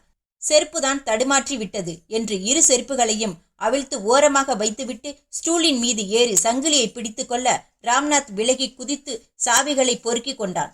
வா! லாக்கரை திறந்து நெக்லஸை அவசரமாக எடுத்து கதவை மூடினான், பூட்டினான். இனி நீ சங்கிலியை விடலாம் ராதிகா என்ற போது ராதிகா நிறைய மூச்சிரைத்தாள். சத்யன் அந்த செருப்புகளை கவனமாக ஆராய்ந்தான். அவன் முகத்தில் மெலிதான சந்தோஷம் பூத்தது. குதூகலமாய் வெடித்தது. Great, really great. எப்படி ராதிகா முடிந்தது உன்னால்? ராதிகா புருவங்களை தூக்கி கொஞ்சம் கௌரவ பாசாங்கு செய்தாள். புத்திசாலித்தனம் உனக்கு மட்டும் சொந்தமில்லை சத்யன். சத்யன் தன் கையில் இருந்த கத்தியால் செருப்பின் அடிப்பகுதியில் அழுத்தமான ஒரு வட்டம் போட்டு தேங்காய் பத்தையை எடுப்பது போல் தட்டி உதிர்த்தான். வட்டமான அச்சு மெழுகுத்தட்டு ஒன்று அவன் கையிலிருந்து விழுந்தது. அந்த மெழுகில் வெகு உன்னதமாக பதிந்து தன் அத்தனை பற்களையும் பதிவு செய்திருந்தது. ராம்நாத் கர்பூரின் லாக்கர் சாவி 2 செருப்புகளின் அடியில் இருந்த 2 சாவிகளுக்குமான அச்சு அந்த எண்கள் என்றான் பிரகாஷ் தன் குட்டை முடியை சொரிந்து கொண்டே. ராம்நாத் கர்பூருக்கு மனது ரொம்ப இலகிவிட்டது என்றாள் ராதிகா. என்னை டிஸ்மிஸ் பண்ணியதே தப்பு என்று யோசிக்க ஆரம்பித்து விட்டான். இன்னும் 2 வாரம் கழித்து அப்ளிகேஷன் போட்டால் வேலையில் சேர்த்து கொண்டாலும் சேர்த்து கொள்வான். நம்பர்களை பற்றி கேட்டேன். அதுதான் சொல்ல வருகிறேன். பிரகாஷ் ஹாலில் அவனுடைய அம்மாவின் போட்டோவுக்கு ஏராள கலர் பல்ப் அலங்காரம் செய்து மாலைகள் எல்லாம் போட்டிருந்தது. அதில் தேதிகள் இருந்தன. பிறப்பு 7/11/1927, இறப்பு 1/4/1984. அட ஆண்டவனே என்றான் சத்யன். பிறந்த தேதி 7/1/127 என்றால் 5 எண்கள் வருகிறதே, அதற்கென்ன செய்வது? அவள் பிறந்த தேதியை தானே நான் கொண்டு வர முடியும். வெயிட், எந்த எண்ணையும் ஒற்றைப்படைக்கு குறைத்து விடலாம். 11 என்பதை 1+1 போட்டால் 2. அதனால் 7-2-2-7 என்று முயற்சி பண்ணலாமே. ஐயோடா, உனக்கு உடம்பெல்லாம் மூளை என்று பிரகாஷ் அவளை இச் செய்ய, சாவிகளின் அச்சை நான் எடுத்து போகிறேன் என்று கிளம்பினான் சத்யன். ராதிகாவை வேலையிலிருந்து ராம்நாத் கர்பூர் நீக்கியதிலிருந்து 98வது நாள் இரவு 8 மணி. ராதிகாவின் போர்ஷன் பெட்ரூம். 3 பேரும் சுற்றி அமர்ந்திருந்தார்கள். சத்யன் தான் முதலில் பேசினான். சுந்தர்லால் ஜியிடமிருந்து 1 லட்சம் பணம் வாங்கி 57 நாட்களாகிவிட்டன. இன்னும் 3 நாட்களில் நாம் சரக்கை அவரிடம் சேர்ப்பித்தாக வேண்டும். எல்லாம் ரெடி. உள்ளே புகுந்து வெளிவர வேண்டியது மட்டும் தானே பாக்கி என்றான் பிரகாஷ். கவனமாக 15 நாட்களுக்கு ஒரு முறை ஹேர் கட் பண்ணி தலையை அதிகமாய் வளரவிடாமல் வைத்திருந்தான். ராதிகா மலேசியா கொண்டை போட்டு புருவங்களை மிக மெலிதாக மாற்றியிருந்தாள். ராதிகா, நீதான் கடைசியாக அந்த லாக்கர் அறைக்கு சென்று வந்தாய். அதான் பாதுகாப்பு முறைகளில் எந்த மாற்றமும் இல்லையே. ராதிகா தன் கன்னத்தில் கிரீமை தடவிக்கொண்டே சொன்னாள். இல்லை, மாதம் மாதம் என்னை மாடலிங்கிற்கு மட்டும் சேர்த்து கொள்கிறான் ராம்நாத். ஒவ்வொரு முறையும் அதே வழி. நுழையும் போதும் கேமராவின் ஃபிளாஷ், வெளிவரும் கேமராவின் ஃபிளாஷ். உள்ளே அதே ஆபரேஷன். குட். அப்படியென்றால் எல்லாம் தயார். நாம் வாங்கிய செகண்ட் ஹேண்ட் காரின் என்ஜினை அட்டகாசமான கண்டிஷனில் வைத்திருக்கிறோம். நாளைக்கு அந்த நம்பர் பிளேட்டை கல்கத்தா ரிஜிஸ்ட்ரேஷனாக மாற்றிவிடு பிரகாஷ். 5 நம்பர் பிளேட்டுகள் விதவிதமான எண்களுடன் ரெடி சத்யன். ஸ்டெப்னி டயர்கள் 3, ஸ்ப்ரே பெயிண்ட் 3 கலர் பெயிண்ட்டும் அதற்கான ஸ்ப்ரே மோட்டரும் வாங்கிவிட்டோம். Petrol full. அதை தவிர 2 கேன்களில் நிரப்பிக் கொள்கிறேன். இன்னும் ஏதாவது விட்டு போய்விட்டதா? ஆமாம் என்றாள் ராதிகா. 50 கிலோ இரும்பு எடை வேண்டும் என்றாயே. நோ என்றான் சத்யன். அந்த அபாய சங்கிலியை பிடித்து இழுத்து அதில் மாற்றிவிடத்தான் அந்த வெயிட்டை நான் எடுத்து போக பிளான் செய்தேன். ஆனால் அந்த சுமை வீணானது. அதற்கு பதில் 2 பேராக உள்ளே போகலாம் என்கிறாயா சத்யா? பயப்படாதே பிரகாஷ், உன்னை அதிகம் இன்வால்வ் செய்யவில்லை. கடினமான லைனான் கயிறு இருந்தால் போதும். 15-20 மீட்டருக்கு. எப்படி? Leave it to me. நாளை மறுநாள் சனிக்கிழமை நம் திட்டம் அரங்கேறுகிறது. எத்தனை மணிக்கு வாட்ச்மேன் டியூட்டி மாறுவார் ராதிகா? சரியாக இரவு 8 மணிக்கு. 7:30 மணிக்கெல்லாம் நான் தயாராகிறேன். இப்போது நாம் கலைகிறோம். சத்யன் எழுந்து விட்டான். சம்பவங்கள் நிறைந்த சனிக்கிழமை. ராம்நாத் கர்பூரின் பிரம்மாண்ட மாளிகையை நிலா குளிப்பாட்ட ஆரம்பித்திருந்தது. மிக சரியாக 7 மணிக்கு கேட் திறக்கப்பட்டு 3 கார்கள் ஒன்றன் பின் ஒன்றாக வெளியேறின. கடைசி காரில் இருந்த ராம்நாத் கர்பூர் வாட்ச்மேன் அருகே கூப்பிட்டான். நாங்கள் பார்ட்டியிலிருந்து திரும்ப இரவு 1 மணி ஆகலாம். கேட்டருகிலேயே இருக்கச் சொல் மாங்கையே. சரி எஜமான். 8 மணிக்கு நாய்களை அவிழ்த்து விட்டு நீ போ. சரி எஜமான். கார் கிளம்பி போனதும் வாட்ச்மேன் ஸ்டூலில் அமர்ந்து தன் பரம்பரை தொழிலான பீடியை பிடிக்க ஆரம்பித்தான். 7:45 அந்த அம்பாசிடர் கார் அந்த மாளிகையை தெற்குப்புற காம்பவுண்ட் அருகே நின்றது. சத்யன் இறங்கி கொண்டான். சரியாக 8:15 இதே இடத்துக்கு வந்து நிறுத்து. மெத்தை தயாராக இருக்கிறது. கட்டி விடுகிறேன் என்றான் பிரகாஷ். சத்யன் கையில் ஒரு சின்ன VIP பெட்டியுடன் மெலிதான விசிலோடு நடக்க ஆரம்பித்தான். காம்பவுண்டை நிதானமாக சுற்றி கொண்டு வாசல்புறம் வந்தான். கேட் அருகே வாட்ச்மேன் நின்றிருக்க சின்ன மணிச்சத்தத்தோடு ஒரு சைக்கிள் கனகனவென்று வந்து நின்றது. அதிலிருந்து காக்கி உடுப்பு போட்டவன் இறங்கினான். வாமாங்கே, உனக்காகத்தான் காத்திருக்கிறேன். எஜமானர்கள் பார்ட்டிக்கு போயிருக்கார்கள். திரும்பி வர 1 மணி ஆகுமாம். உன்னை கேட் அருகிலேயே இருக்கச் சொன்னார்கள். நான் பார்த்து கொள்கிறேன், நீ கிளம்பு. நாய்களை அவிழ்த்து விட்டு போகிறான். ஒரு மரத்தின் நிழலில் நின்றிருந்த சத்யனுக்கு இரும்பு சட்டையால் அடித்தது போல் இருந்தது நாய்களை பற்றி ராதிகா ஒன்றுமே சொல்லவில்லையே. ஒரு காலை உயர்த்தி அதன் மேல் பெட்டியை வைத்து திறந்தான். அரை இருட்டில் அவன் எதிர்பார்த்தது இருந்தது. ஒரு சின்ன ஆறுதல் மூச்சை விடுவித்தான். உள்ளே சென்ற வாட்ச்மேன் கேட்டை திறந்து கொண்டு வெளியே வந்தான். 2 நாய்களையும் அவிழ்த்து விட்டான். மாங்கே வரட்டுமா?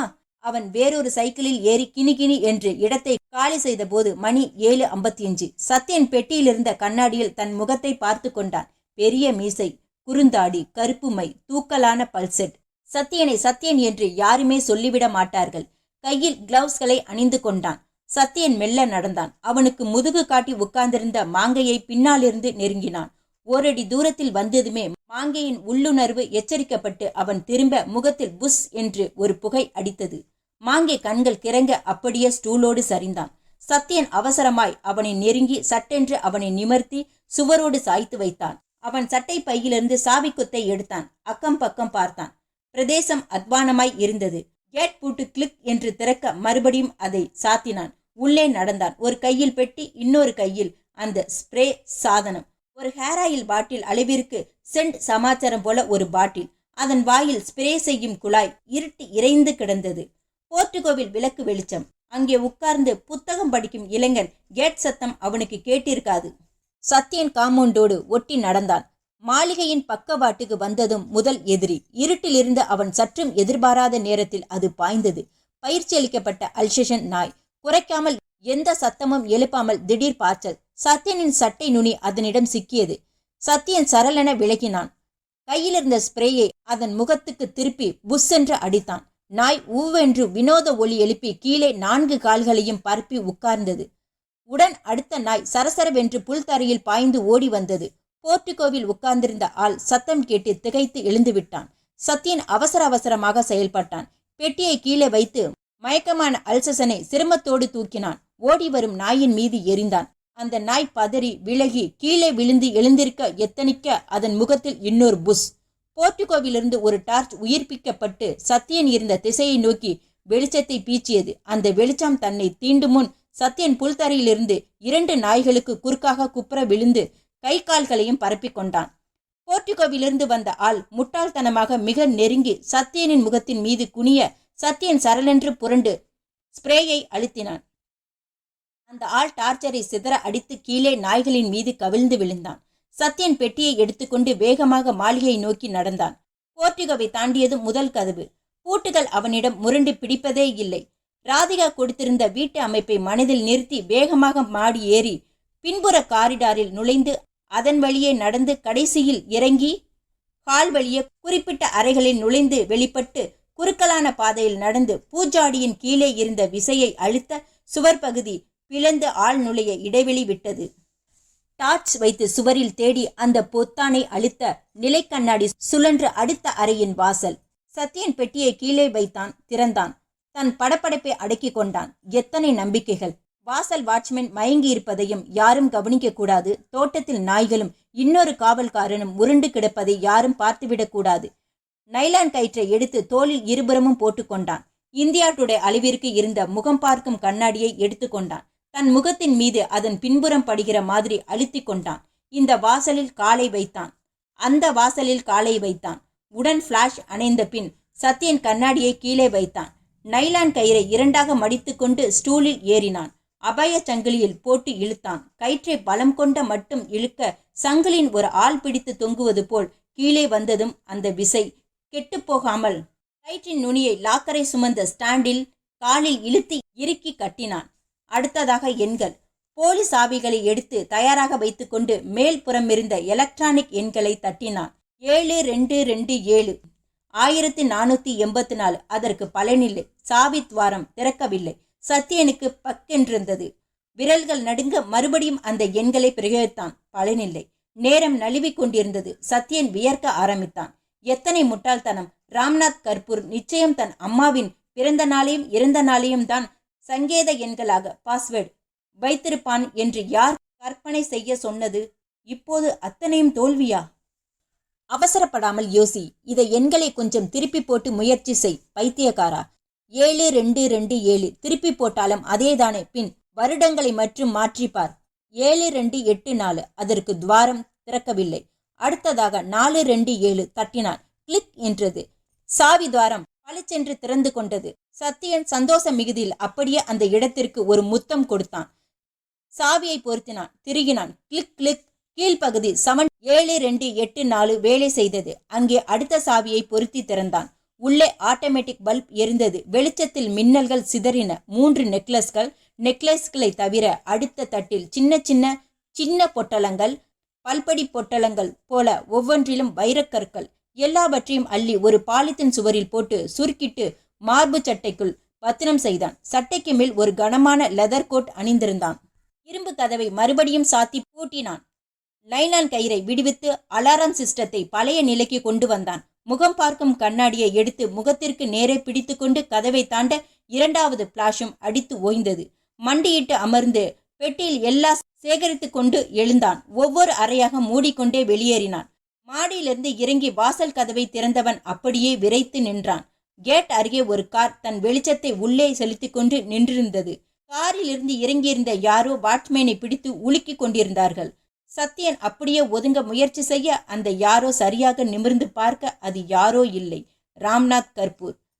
சத்யன் பதறி ஓடினான். இருட்டுக்குள் அவன் நுழைந்த நேரம் ராம்நாத் தன் காரனை அழுத்தி அலறவிட்டான். சத்யன் ஓடிக்கொண்டே தன் கையில் தயாராக வைத்திருந்த நைலான் கயிறை காம்பவுண்ட் மீது வீசி எறிந்தான். அதில் இருந்த வளைந்த கொக்கிகள் சுவரை பிடித்து கொள்ள தேர்ந்த குரங்கு போல விடுவிடுவென்று ஏறினான். டிஷுங் என்று ஒரு துப்பாக்கி அவனுக்கு பின்னே வெடித்தது. காம்பவுண்ட் சுவரில் ஒரு காங்கிரீட் சில் பெயர்ந்தது. ராம்நாத் கர்பூர் தன் ரிவால்வரை உயர்த்தி மறுபடியும் சுட்டான். இந்த முறை தோட்டா சத்யனின் தொடையை உரசி சென்றது. சத்யன் காம்பவுண்ட் சுவரின் உச்சியை அடைந்து அந்த பக்கம் எட்டி பார்த்தான். நேர் கீழே அம்பாசிடர் கார் காத்திருந்தது. அதன் என்ஜின் உருமி கொண்டிருந்தது. காரின் டாப்பில் லக்கேஜ்களை கட்டுவதற்காக இரும்பு கேரியர் அமைப்பில் ஒரு மெத்தை விரிக்கப்பட்டிருந்தது. சத்யன் நேரா அதில் குதித்தான். போ என்று குரல் கொடுத்தான். கார் கண் சிமிட்டும் நேரத்தில் புறப்பட்டு சீறி திருப்பத்தில் மறைந்தது. முதலிலிருந்து சொல்லுங்கள், என்ன ஆயிற்று? இன்ஸ்பெக்டர் தன் ரூட்டில் தடியை இடது உள்ளங்கையில் தட்டிக்கொண்டே கேட்டார். நாங்கள் பார்ட்டிக்கு கிளம்பி போனோம். பாதி வழியில்தான் நினைவு வந்தது. பார்ட்டியில் போட்டு காட்ட வேண்டிய ஒரு கார்ட்டூன் டேப்பை எடுத்துக்கொள்ள மறந்துவிட்டேன். அதை எடுத்துக்கொள்ள வீடு திரும்பினால் வாசலில் வாட்ச்மேன் மயங்கி இருந்தான். உள்ளே ஒரு ஆள் போர்ட்டிகோ அருகே தப்பித்து ஓடுவதற்காக தயாராக நின்று கொண்டிருந்தான். நான் ரிவால்வரை அவன் காலை நோக்கி சுட்டேன். ஆனால் அவன் தப்பிவிட்டான். வைரங்கள் திருடு போய்விட்டன. ஒன்றில்லை, இரண்டில்லை, 82,000 லட்சம் ரூபாய் சரக்கு. கஸ்டமர்களுக்கு டெலிவரி செய்வதற்காக வைத்திருந்த 3 நெக்லஸ்கள் மட்டுமே 64 லட்சம் பெறும். மேலே சொல்லுங்கள். அந்த ஆளை வர்ணிக்க முடியுமா உங்களால்? வெகு தூரத்திலிருந்து பார்த்தேன். சரியாக சொல்ல முடியாது. ஆனால் அவனுடைய பற்கள் முன்னே துருத்தி இருந்தன. பெரிய மீசை வைத்திருந்தான் என்று நினைக்கிறேன். அவன் காம்பவுண்ட் சுவரிலிருந்து கீழே குதித்ததும் ஒரு கார் புறப்படும் சத்தம் கேட்டது.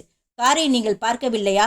காம்பவுண்டுக்கு அந்த பக்கம் இருந்தது கார். இங்கிருந்து நான் எப்படி கவனிக்க முடியும் இன்ஸ்பெக்டர்? Don't worry. சென்னையில் அத்தனை பிரதான சாலைகளிலும் செக் போஸ்ட் வைத்திருக்கிறோம். அவன் தப்பிவிட முடியாது.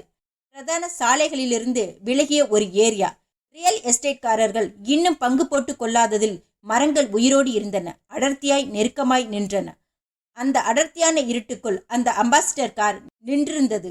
இருட்டில் அதன் கருவூல வர்ணம் சுலபமாக இழைத்திருந்தது. சத்யன் மரத்தடியில் எழுந்தான். பிடித்து கொண்டிருந்த சிகரெட்டை காலுக்குள் கீழே அரைத்தான். பிரகாஷ் எழுந்திரு. தன் தலைக்கு கையை வைத்து படுத்திருந்த பிரகாஷ் சட்டென்று எழுந்தான். என்ன, இப்போது மணி 3. இன்னும் 2-2.5 மணி நேரங்களில் விடிந்துவிடும். அதற்குள் நாம் தயாராக வேண்டும். என்ன செய்ய வேண்டும் என்கிறாய்? காரின் டாப்பில் இருக்கும் லக்கேஜ் கேரியரை முதலில் கலற்றுவோம். எதற்கு? முட்டாள், நீ காரை நிறுத்தியிருந்த போது யாராவது அந்த ஏரியாவில் எதேச்சையாக பார்த்திருந்தால் கூட போதும். தலையில் லக்கேஜ் சுமக்கும் கார்களை வெகு சுலபமாக அடையாளம் காட்டுவார்கள். டூல்ஸ் காரிலேயே கொண்டு வந்திருக்கிறேன். நீயும் ஒரு கை கொடு. சுலபமாக கலற்றி விடலாம். நெக்ஸ்ட், காரின் கலர். அதன் நீளத்துக்கு மேல் பச்சை ஸ்ப்ரே செய்கிறோம். இந்த இடம் பத்திரமானதா? வெகு பத்திரமானது. இருட்டாயிருக்கும் வரை. Come on, start. சத்யன் தன் மேக்கப்பை கலைத்து உடைகளை மாற்றியிருந்தான். காரில் படுத்து அரை தூக்கத்தில் இருந்த ராதிகா எழுப்பப்பட்டாள். ராதிகா, நீ போய் மரத்தடியில் தூங்கு. எங்களுக்கு வேலை இருக்கிறது.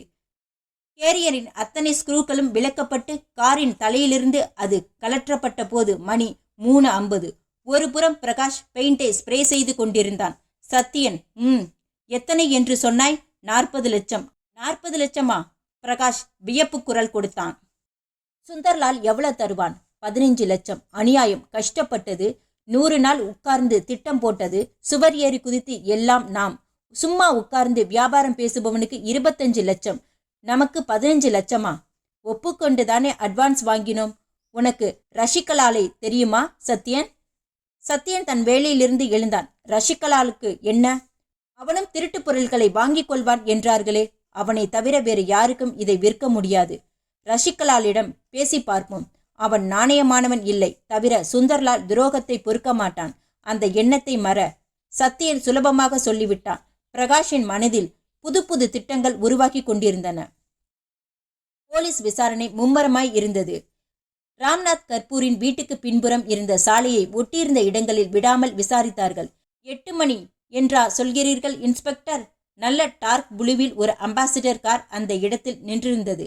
அதன் டாப்பில் மெத்தை ஒன்று கட்டப்பட்டிருந்தது. இன்ஸ்பெக்டர் முகத்தில் பிரகாசம் வந்தது.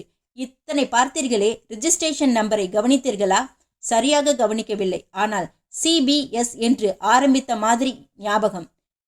CBS கொல்கத்தா ரிஜிஸ்ட்ரேஷனா? இன்ஸ்பெக்டர் ஜீப்புக்கு தாவினார். ஒயர்லெஸ் வசதியில் சென்னையில் சகல பாயிண்டுகளிலும் கருநீல அம்பாசிடர் காருக்கான வலைகள் விரிக்கப்பட்டன. வானத்தில் சாம்பல் உதிர்ந்தது. கடைசி நட்சத்திரத்தை ரப்பர் போட்டு அழித்துக்கொண்டு சூரியன் நெற்றி வரை நீட்டிய நேரம். சத்யன் குனிந்து பாக்ஸ் ஸ்பேனரால் அந்த கடைசி நட்டையும் டயரில் இறுக்கினான். வியர்வை வலியும் உடம்போடு நிமிர்ந்தான். 3 டயர்களை மாற்றிவிட்டோம். இனி எல்லா ஸ்டெப்னிகளும் நமக்கு தேவையில்லை. ஒன்றை மட்டும் டிக்கியில் வை. மற்ற 2? அந்த பாலுங்கிணறு எதற்காக இருக்கிறது? உள்ளே தூக்கி போடு. நிச்சயமாக நமக்கு தேவையில்லையா? ஒரு ஸ்டெப்னிக்கு மேல் டிக்கியில் இருந்தால் சின்ன குழந்தைக்கு கூட சந்தேகம் வரும் பிரகாஷ். கார் இப்போது புது பெயிண்டின் முற்றிலும் காயாத நிறத்தில் பச்சை வர்ணமாக டாலடித்தது. நம்பர் பிளேட் மாற்றப்பட்டு BYX 4031. கிளம்புவோமா? சத்யன் பிரகாஷ் சொன்னதை யோசித்து பார்த்தாயா? ராதிகா கொஞ்சலாக கேட்டாள். அவளும் செம்பட்டையானதொரு பிக் அணிந்து கண்களில் பழுப்பு கான்டாக்ட் லென்ஸ் போட்டு உடம்பின் ஷேப்பை காட்டாத தொளதொள சட்டை அணிந்து வித்தியாசமாக மாறியிருந்தாள். எதை? என்றான் சத்யன். டிரைவர் சீட்டில் அமர்ந்து கொண்டே ரக்ஷாலாலிவிடம் வியாபாரம் செய்யலாம் என்று சொன்னதை நாம் சுந்தர்லாலை ஏமாற்ற வேண்டாம். அவருடைய 1 லட்சத்தை திருப்பி தந்து விடுவோம். நோ. சத்யன் ஆத்திரத்தோடு ராதிகாவை திரும்பி பார்த்தான். சுந்தர்லாலுக்கு துரோகம் செய்யும் எண்ணத்தை மற என்று 1000 முறை சொல்லிவிட்டேன். நாளையோடு சுந்தர்லால் கொடுத்த கெடு முடிகிறது. அதற்குள் வைரங்களை அவரிடம் சேர்த்தாக வேண்டும். காரை வேகமாக கிளப்பினான்.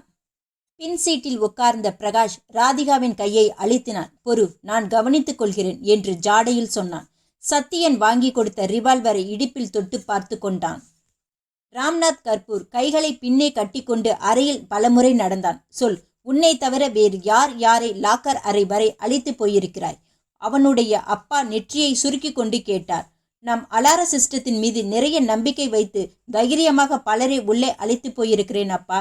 யார் யாரை? முக்கியமாய் நம் ஜுவல்லரி விளம்பரங்களுக்காக வரும் மாடலிங் பெண்களை, சில சமயம் கேமராமேன்களை. அவர்கள் அத்தனை பேரையும் அலசு. சரியப்பா. வந்தவனுக்கு லாக்கர அறையில் நுழையும் போது ஆட்டோமேட்டிக்காக போட்டோ எடுக்கப்பட்டு விடும் விவரம் தெரிந்திருக்கிறது. வெகு அழகாக கண்ணாடியை வைத்து பிளாஷ் கேமராவின் மீது திருப்பி விட்டிருக்கிறான். அவன் அந்த பிரகாசத்தில் ட்ரெஸ் கூட சரியாக பதிவாகவில்லை. டேப்பை எத்தனை முறை டிவியில் போட்டு பார்த்தாயிற்று. இன்ஸ்பெக்டருக்கே ஒன்று பிடிபடவில்லை. கைரேகைகள் இல்லை. துப்புரவான வேலை. எனக்கு ஒரு விஷயம் புரியவில்லை அப்பா. ரகசிய நம்பர் காம்பினேஷன் நம் 2 பேருக்கு மட்டும்தான் தெரியும். 4-4-8 எண்களை வரிசைப்படி ஒருவன் கண்டுபிடிப்பது அவ்வளவு சுலபமான அதிர்ஷ்டமில்லை. தவிர அந்த 2 சாவிகளுக்கும் மாற்று சாவி தயார் செய்திருக்கிறான். சாவிகள் என்னை விட்டு எங்கேயும் கைமாறியதே இல்லை. நன்றாக யோசித்து சொல். நிச்சயமாக சொல்ல முடியும் அப்பா. நான் வாய் தவறி கூட நம்பர் காம்பினேஷனையோ கை தவறி கூட சாவிகளையோ நிறுத்திவிட்டான். ஜன்னலை வெறித்து சற்றென்று எழுந்தான். என்னடா? எனக்கு ஒரு சந்தேகம். அவசரமாக அறையை விட்டு வெளியேறினான். ஜோசப் என்று குரல் கொடுத்தான். சத்யன். பிரகாஷின் கை சத்யனின் தோல் அழுத்தியது. அங்கே பார். சாலையில் நேர் எதிரே பாதையை மறித்து 4 ட்ரம்கள் நிறுத்தப்பட்டிருந்தன. கார்கள் ஒன்றன் பின் ஒன்றாக நகர வேண்டிய அளவு மட்டும் இடைவெளி இருந்தது. பதறாதே என்றான் சத்யன். உன் பதட்டம்தான் நமக்கு எதிரி. செக்கிங்க்கு நின்ற இன்ஸ்பெக்டர் காரின் பச்சை நிறத்தையும் கேரியர் இல்லாத அதன் மொட்டை டாப்பையும் கவனித்ததும் கொஞ்சம் சுவாரஸ்யம் குறைந்தார். எனினும் ரொட்டீன் பயிற்சியில் காருக்குள் எட்டி பார்த்து டிக்கியை திறக்கச் சொல்லி சூட்கேஸ், அதிலிருந்த துணிமணிகளை புரட்டி எங்கே போகிறீர்கள் என்று கேட்டார். பிக்னிக்கு, பொள்ளாச்சி அருகே குரங்கருவிக்கு. காரின் நம்பரை நோட் செய்து கொண்டு யூ மே கோ என்றார். அந்த கார் சாலை தடுப்பை கடந்து வேகம் பிடித்தது. சுந்தர்லாஜிக்கு போன் செய்ய வேண்டும் என்றான் சத்யன். ஆபரேஷன் சக்சஸ், நாம் வந்து கொண்டிருக்கிறோம் என்ற தகவலை கொடுக்க வேண்டும். இன்னும் 4 கிலோமீட்டரில் ஒரு ரெஸ்டாரண்ட் வருகிறது. அதனை தாண்டியதும் ஒரு போஸ்ட் ஆபீஸ். அங்கிருந்து எஸ்டிடி பேசுவோம். Your correct sir. ராதிகாவின் வீடு பூட்டி கிடக்கிறது. நேற்று மாலை 6 மணி போல் 2 சூட்கேஸ்களுடன் அவள் லிப்டில் இறங்கியதை பார்த்தவர்கள் இருக்கிறார்கள். வாசலில் நின்றிருந்த கருநீல அம்பாசிடர் காரில் ஏறிக்கொண்டாலாம். எதிரே இருந்த ஜோசப் சொல்ல ராம்நாத் கர்பூரின் முகம் எரிகிக் கொண்டே வந்தது. கருநீல அம்பாசிடர், யூ பிட்ச், என்னை ஏமாற்ற முடியாது. ராம்நாத் வெடித்தான். இன்னும் யார் யார் இருந்தார்கள் காரில்? ஒரே ஒரு ஆள். குட்டை முடியாம் அவனுக்கு. ஓ, ராதிகாவின் 1 மாத நடவடிக்கைகள் என்னென்ன, அவள் யார் யாரை சந்தித்தாள், யார் யார் அவளை வந்து சந்தித்தார்கள், அத்தனை விவரமும் எனக்கு வேண்டும். கொண்டு வந்திருக்கிறேன் பாஸ். அவளை சந்திக்க அடிக்கடி 2 ஆட்கள் வந்திருக்கிறார்கள். ஒருவன் பெயர் பிரகாஷ், இன்னொருத்தவன் பெயர் தெரியவில்லை. அவர்கள் சமீபத்தில் அடிக்கடி அந்த அம்பாசிடர் காரில் வெளியே போயிருக்கிறார்கள். ஜோ, ராதிகாவின் வீட்டுக்குள் நுழை, சகலத்தையும் அலசு. போலீசிற்கு தகவல் கொடுக்கும் முன் எனக்கு முழு விவரங்களும் வேண்டும். S pass. போஸ்ட் ஆபீஸிலிருந்து சற்று தள்ளி காரை நிறுத்தினான் சத்தியன். நம்பரை கொடு, நான் போய் பேசிவிட்டு வருகிறேன் என்றான் பிரகாஷ். தருகிறேன், ஆனால் சுந்தர்லாலிடம் மறுபடியும் பேரம் பேசாதே. அப்ளிகேஷனில் சுந்தர்லாலில் டெலிஃபோன் நம்பரை குறிப்பிடாதே. நம்பரை எப்படியும் நீதான் டயல் செய்ய போகிறாய். அப்போது சரியான எண்ணை டயல் செய். மறந்து விடாதே. உன் பெயர் பிரசாந்த். ஆல் த பெஸ்ட் என்றாள் ராதிகா. பிரசாந்த் இறங்கி உள்ளே போனான். ராதிகா, நீதான் பிரகாஷிடம் எடுத்து சொல்ல வேண்டும். வைரங்களை பார்த்ததிலிருந்து அவன் மாறிவிட்டான். கிடைக்கும் 15 லட்சத்தை ஆளுக்கு 5ஆக பிரித்து கொள்வோம். சந்தோஷப்படுவோம். ராதிகா தலையை சிலுப்பிக் கொண்டு சிரித்தாள். எக்ஸாக்ட்லி, அதேதான் நான் செய்ய போகிறேன். பிரகாஷ் போஸ்ட் ஆபீஸில் இந்த முனையிலிருந்து அந்த முனை வரை 2 முறை நடந்தான். எஸ்டிடி கவுண்டர் பக்கமே போகவில்லை. லோக்கல் கால்ஸ் என்று போட்ட பூத்துக்குள் நுழைந்தான். 6 எண்களை சுழற்றினான். எதிர்முனையில் எடுத்ததும் காசு போட்டான். Mister Rasiklal please speaking. Prakash success. Madurai, evening 8 மணி, hotel Sorga, room 82. Please come with me, cash. Yes என்றதும் எதிர்முனை. ரிசீவரை கொக்கியில் மாட்டிவிட்டு வெளியே வந்தான். பேசிவிட்டாயா? கோயமுத்திற்கு இப்போது வரவேண்டாம் என்கிறார் சுந்தர்லால். கலவரம் அடங்கும் வரை அவர் இடத்திற்கு வராமல் இருப்பது நல்லதாம். தென் மதுரைக்கு வர சொல்கிறார். Hotel சொர்க்காவில் room போட்டிருக்கிறாராம். சுந்தர்லாலுடன் நேரடியாக பேசினாயா? நேரடியாகத்தான். எஸ்டிடி பில் எங்கே? என்னை சந்தேகிக்கிறாயா? பில் எங்கே? கசைக்கு தூர எரிந்து விட்டேன். சத்தியன், நமக்குள்ளே நம்பிக்கை இல்லாவிட்டால் எந்த காரியமும் நடக்காது. சுந்தர்லால் சொகுசு மெத்தையில் கைகளை ஊன்றிக்கொண்டு உட்காவை உறிஞ்சினார். அதன் இதமான வெப்பம் நெஞ்சுக்குள் பரவியதை அனுபவித்தார். கடிகாரத்தை பார்த்தார். விக்ரம், நீ சொன்ன நியூஸ் கரெக்ட் தானே என்றார். ஆமா எஜமான், நேற்றிரவு 8:30 மணிக்கு ஆபரேஷன் நடந்திருக்கிறது. மொத்தம் 82 லட்சம் ரூபாய் மதிப்புள்ள வைரங்கள் காணாமல் போயிருப்பதாக ராம்நாத் கர்பூர் போலீஸ் ஸ்டேஷனில் ஸ்டேட்மெண்ட் கொடுத்திருக்கிறார். சத்யன், இதில் சம்பந்தம் இருக்கிறதா? தெரியல. இன்னொரு பயல் பேர் என்ன? பிரசாந்த். அவன் நம்மளை ஏமாத்துகிறானா? போலீஸ் கெடுபடி எங்கேயாவது ஒளிந்திருக்கிறார்களோ என்னவோ. நான் தான் என் பிரைவேட் ஃபோன் நம்பர் கொடுத்திருக்கிறேனே. ஃபோனில் நியூஸ் சொல்லலாம் இல்லையா? அதுதான் புரியவில்லை எஜமான். ஏய், உன்னாண்ட எத்தனை வாட்டி சொல்லியிருக்கேன், சேர சொரண்டாதுன்னு. விக்ரம் அவசரமாய் தன் கையை நகர்த்தி கொண்டான். நாற்காலி மரத்தில் அவன் சுரண்டி கொண்டிருந்த இடத்தில் எலி சுரண்டுவது போல் மரத்தூள்கள் கீழே சிதறியிருந்தன. எஜமான் போடும் சாப்பாட்டில் நகத்தை எல்லாம் ஸ்ட்ராங்காக வளர்த்திருக்கிறேன், எதிரிகளை கிழித்து போடுவதற்காக. கை சும்மா இல்லாமல் எதையாவது சுரண்டி கொண்டிருக்கிறது. விக்ரம் சிரித்தான். சுந்தர்லால் மனசுல நம்பிக்கையே இல்லை விக்ரம். அந்த பிரசாந்த் பைய ஏமாத்துறான்னு ஒரு சந்தேகம். அப்படி எதனாச்சும் பண்ணினாங்கோ? சுந்தர்லால் நிறுத்தினான். அவன் தொண்டையை கிழித்து ரத்தத்தை கொண்டு வந்து உங்கள் காலடியில் கொட்டுகிறேன் எஜமா. இப்பொழுது கிளம்பு விக்ரம். 2 ஹவருக்கு ஒரு வாட்டி எனக்கு ஃபோன் போட்டு கேட்டுக்கோ. பிரசாந்தோட போட்டோவை பார்க்குறியா? இந்தா, செலவுக்கு வச்சுக்கோ. 100 ரூபாய் நோட்டுகளை கற்றையாக எடுத்து நீட்டினார். ராம்நாத் கர்பூர் தன் மேஜையின் மீது பரப்பப்பட்ட காகிதங்களை புரட்டினான். நிமிர்ந்த திருப்தியுடன் ஜோவை பார்த்தான். புதிதாக சில பெயின்கள் வாங்கியதற்கான ரசீதி, மதுரை சொர்க்கா ஹோட்டலுக்கு ரிஜிஸ்டர் தபால் அனுப்பியதற்கான ரசீதி. ஜோ, நீ என்ன செய்கிறாய்? என் காரை எடுத்துக்கொள். இப்பொழுது மதுரைக்கு கிளம்பு. அந்த பெண் எப்படி இருப்பாள் என்று எனக்கு சொல்லவே இல்லையே. ராம்நாத் தன் மேஜை டிராயரை திறந்து ஒரு கவரை தூக்கி போட்டான். இதில் கலர் கலராக ராதிகா நிறைய போஸ் கொடுத்திருக்கிறார். பாஸ், ஜோசப் கேள்விக்குறியுடன் பார்த்தான். போலீசிற்கு இந்த விவரங்களை நாளை தருகிறேன். அவர்களுக்கு முன்னால் நீ அங்கே இருக்க வேண்டும். அவர்களை அவசரப்பட்டு தீர்த்து விடாதே. வைரங்களை முதலில் கைப்பற்று. அப்புறம் அவர்களை உன் இஷ்டத்துக்கு விளையாடிக்கொள். சரி பாஸ், காரின் கலரை மாற்றலாம், நம்பர் பிளேட்டை மாற்றலாம், ராதிகாவின் மேக்கப்பை மாற்றலாம், ஆனால் என்னை யாரும் ஏமாற்றக்கூடாது. ஜோ, என்னிடம் விடுங்க பாஸ். வைரங்கள் காணாமல் போனதற்கான போலீஸ் அத்தாட்சியோடு நான் இன்சூரன்ஸ் கம்பெனியில் கிளைம் செய்ய போகிறேன். அதனால் வைரங்கள் கைப்பற்றிய பின் அவர்கள் யாரும் வெளியே வாய் திறக்க முடியாதபடி செய்துவிடு. வைரத்திற்கு வைரம், இன்சூரன்ஸ் பணத்துக்கு பணம். ராம்நாத் விவரமாக சிரித்தான். மதுரை கோபுரங்களின் நிழல் நீண்ட பின் அடங்கிவிட்ட மாலை பொழுது. ஹோட்டல் சொர்க்காவின் 2வது மாடியில் கோடி அறை. சென்ட்ரல் கேபிள் சிஸ்டத்தின் வீடியோவில் 16 வயதினிலே சப்பானி கமலஹாசன் கோமணத்துடன் இறைந்து கொண்டிருந்தார். கட்டிலில் ராதிகா தலையணிகளை தலைக்கு கீழ் கொடுத்து மின்விசிறியின் அவசரத்தில் கண்களை பதித்திருந்தாள். சத்தியன் பாத்ரூமில் ஷவருக்கு கீழே நின்றிருந்தான். என்னவோ உதைக்கிறது. தான் பேசாமல் பிரகாஷை பேசவிட்டது தப்போ? தானும் ஒரு முறை பேசி பார்த்து விடுவது நல்லதில்லையா? மூளை சூடாகி இருந்தது. கட்டிலில் ராதிகா புரண்டாள். எனக்கு என்னவோ பயமாயிருக்கிறது பிரகாஷ். சத்தியன் நம்ம திட்டத்துக்கு ஒப்புக்கொள்ள போவதில்லை. சுந்தர்லாலை தவிர யாரிடமும் வியாபாரம் பேச வேண்டாம் என்று ஆரம்பத்திலிருந்தே சொல்லிக் கொண்டிருக்கிறான். உஸ் என்று பிரகாஷ் உதடுகளில் விரல் வைத்து எச்சரித்தான். அவனை எப்படி வழிக்கு கொண்டு வர வேண்டும் என்று எனக்கு தெரியும். நீ பேசாமல் இரு. சத்தியன் குளித்துவிட்டு வெளியே வந்தபோது பிரகாஷ் எழுந்து விட்டிருந்தான். சத்தியன், ஒரு மெசேஜ் வந்திருக்கிறது. என்ன? ரயில்வே ஜங்ஷனிலிருந்து 1 கிலோமீட்டர் தள்ளி ரயில்வே கேட் வருகிறதாம். அதன் அருகே 73 என்ற நம்பர் போட்ட கம்பத்தின் அருகே நம்மை காத்திருக்க சொல்லியிருக்கிறார்களாம். உனக்கு மெசேஜ் எப்படி வந்தது?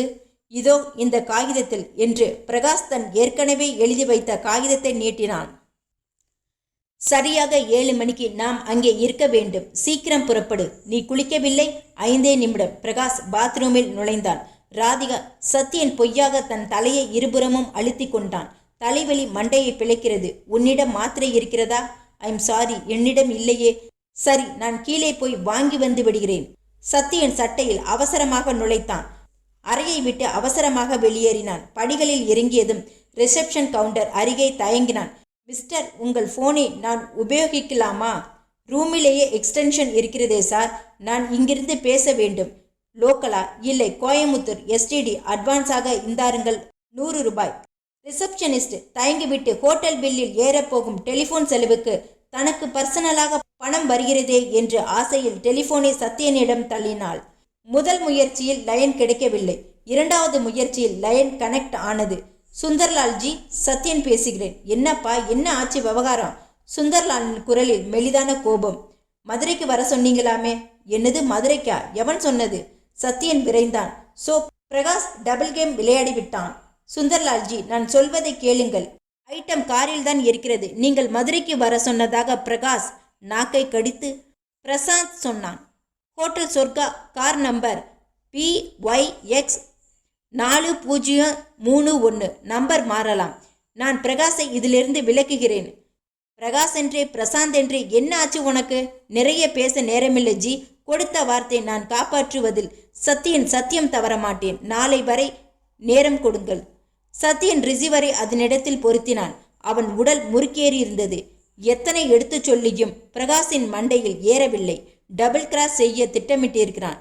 ரயில்வே கேட் அருகே எந்த பார்ட்டியை சந்திக்க ஏற்பாடு செய்திருக்கிறானோ போய் பார்த்து விடலாம். கிளம்பும் முன் மறக்காமல் ரிவால்வரை எடுத்துக்கொள்ள வேண்டும். பச்சை நிற அம்பாஸ்டர் கார் சீரான பாதையில் சீறி சென்றது. நாம் யாரை சந்திக்கப் போகிறோம் பிரகாஷ்? சத்தியன் சிகரெட் முனையை நெருப்பில் பொசுக்கிக் கொண்டே கேட்டான். ஸ்டேரிங்கை பிடித்திருந்த பிரகாஷ் குறுக்கில் ஓடி வந்த எருமையை தவிர்த்து வலித்து திருப்பினான். வளையல் கடைகள், ஜவுளி சமுத்திரங்கள், தியேட்டர்கள் இஸ்திரி பெட்டியை வைத்து எடுத்தது போல பகல் உஷ்ணத்தை இன்னும் சுமந்து கொண்டிருக்கும் ரஸ்தாக்கள், தெருவுக்கு தெரு பட்சண வண்டிகள், ஏர்ஹாரன்களை அலறவிட்டு ஓடும் ஸ்டேட் பஸ்ஸுகள், பிரைவேட் வாகனங்கள். மதுரை ரொம்ப இம்ப்ரூவ் ஆகிவிட்டது இல்லையா என்றான் பிரகாஷ். யாரை சந்திக்கப் போகிறோம் என்று கேட்டேன். சத்தியனின் குரலில் உஷ்ணம் எகிரியிருந்தது. சுந்தர்லாலின் ஆட்களை. பொய். ஏற்கனவே சொன்னேன், நீ என்னை நம்புவதில்லை என்று தீர்மானித்து விட்டால் நம் பார்ட்னர்ஷிப் வேலை செய்யாது சத்யா. மதுரை ஜங்ஷனில் ஒரு டீசல் என்ஜின் அனாதரவாக ஒரு கூவை எழுப்பிவிட்டு அதன் உச்ச சக்தியில் பெட்டிகளை இழுக்க ஆரம்பித்தது. அவுட்ரில் சிக்னலுக்காக ஒரு எக்ஸ்பிரஸ் மூச்சிறைத்து கொண்டிருந்தது. பூமிக்கு வளகாப்பு நடத்துவது போல் தண்டவாளங்கள் வரிசையாக நெருக்கமாக படுத்திருந்தன. பிரகாஷ் காரை சற்று திசை திருப்பி அந்த மண் சாலையில் புழுதி பறக்க வீறிட்டு கிரீச் என்று பிரேக் போட்டு நிறுத்தினான். காரில் இருந்து இறங்கினான். 7373 என்ற நம்பர் போட்ட சிமெண்ட் கம்பம் சற்றே சாய்ந்து அதன் உச்சியில் ஓடிய மின் கம்பிகளையும் வளைத்திருந்தது. பிரகாஷ், சுந்தர்லாலை உனக்கு தெரியாது. அவனிடம் இருக்கும் ஆள்படை பற்றி உனக்கு தெரியாது. அவன் நினைத்தால் சமுத்திரத்தின் அடியில் ஒளிந்திருப்பவனை கூட தேடி பிடித்து நசுக்கி விடுவான். சத்யா, சும்மா பூச்சி காட்டாதே. டியர் ஃப்ரெண்ட், நான் சுந்தர்லாலுடன் 15 நிமிடங்களுக்கு முன்தான் பேசினேன். நீ அவருக்கு ஃபோன் செய்ததாய் சொன்னது பச்சை பொய். பிரகாஷ் திடுக்கிட்டு நிமிர்ந்தான். நீ சுந்தர்லாலுக்கு ஃபோன் செய்தாயா? என் மேல் நம்பிக்கை இல்லாமலா? இந்த தொழிலில் யாரையும் யாரும் 100% நம்ப முடிவதில்லை பிரகாஷ். பேசிக்கொண்டே சரள கற்றைகளை மிதித்து நடந்தார்கள். வெகு தூரத்தில் ஜங்ஷனின் விளக்குகள், மின்மினி பூச்சிகள், ரயில்கள், பொம்மை பெட்டிகள். ஓகே, கடைசியாக கேட்கிறேன். ரக்ஷலாவிடம் வைரங்களை விற்க நீ ஒப்பிக்கொள்கிறாயா இல்லையா? நோ, ஒப்புக்கொள்ள மாட்டேன். ஏய், என்ன இது? சத்யன் பிரகாஷின் கையிலிருந்த ரிவால்வரை வியப்போடு பார்த்தான். நீ வாங்கி கொடுத்த ரிவால்வர், நீ பயிற்சிகள் கொடுத்ததை நான் எப்போதும் டெஸ்ட் பண்ணுவது இல்லை. முதல் பலி நீதான். பிரகாஷ் விசையை இழுத்தான். தோட்டா சத்யனின் காலருகே மண்டையை கவ்வியது. சத்யன் துள்ளி நகர்ந்த போது அவன் கையிலும் ரிவால்வர் முளைத்து விட்டது. பிரகாஷ், உன் துப்பாக்கியை கீழே போடு. இத்தனை தூரத்துக்கு வந்த பிறகு உன்னை சுடக்கூட நான் தயங்க மாட்டேன். வேண்டாம், எனக்கு இந்த பார்ட்னர்ஷிப் வேண்டாம். பிரகாஷ் கத்தினான். இந்தா கார் சாவி, நீயே போய் எல்லாவற்றையும் அனுபவி. கார் சாவியை அவன் காற்றில் சுண்டி எரிய அது சிக்ஸர் அடித்த பந்து போல் பறக்க சத்யனின் பார்வை திகைத்து அந்த சாவியுடன் பயணிக்க பிரகாஷின் கையில் இருந்த துப்பாக்கி வெடித்தது. தோட்டா மிகச் சரியாக சத்யனின் கழுத்தில் நுழைந்து மூச்சுக்குழாய், உணவு குழாய் இரண்டையும் துளையிட்டு பின்புறமாக வெளியேறியது. சத்யன் ஸ்லோ மோஷனில் தன் ரிவால்வரை நழுவவிட்டு 2 அடி பின்னே நகர முயன்று தண்டவாளம் தடுக்கி மல்லார்ந்து பூமியை தொடும் முன் செத்து போயிருந்தான். பொத்துக்கொண்ட இரத்த குழாய்கள் மிக வேகமாக பம்ப் செய்து சிவப்பு திரவம் சரளை கற்களின் கரடுமுரடான முகங்களில் பரவி வழிய ஆரம்பித்தது. பிரகாஷ் திகைத்து பார்த்தான். முதல் கொலை. ஆனால் பணம் அவனை விரட்டியது. ரிவால்வரை பழையபடி இடுப்பில் சொருகி கொண்டான். சாவியை தேடி எடுத்துக்கொண்டான். சத்யனின் ரிவால்வரை அள்ளி கொண்டான்.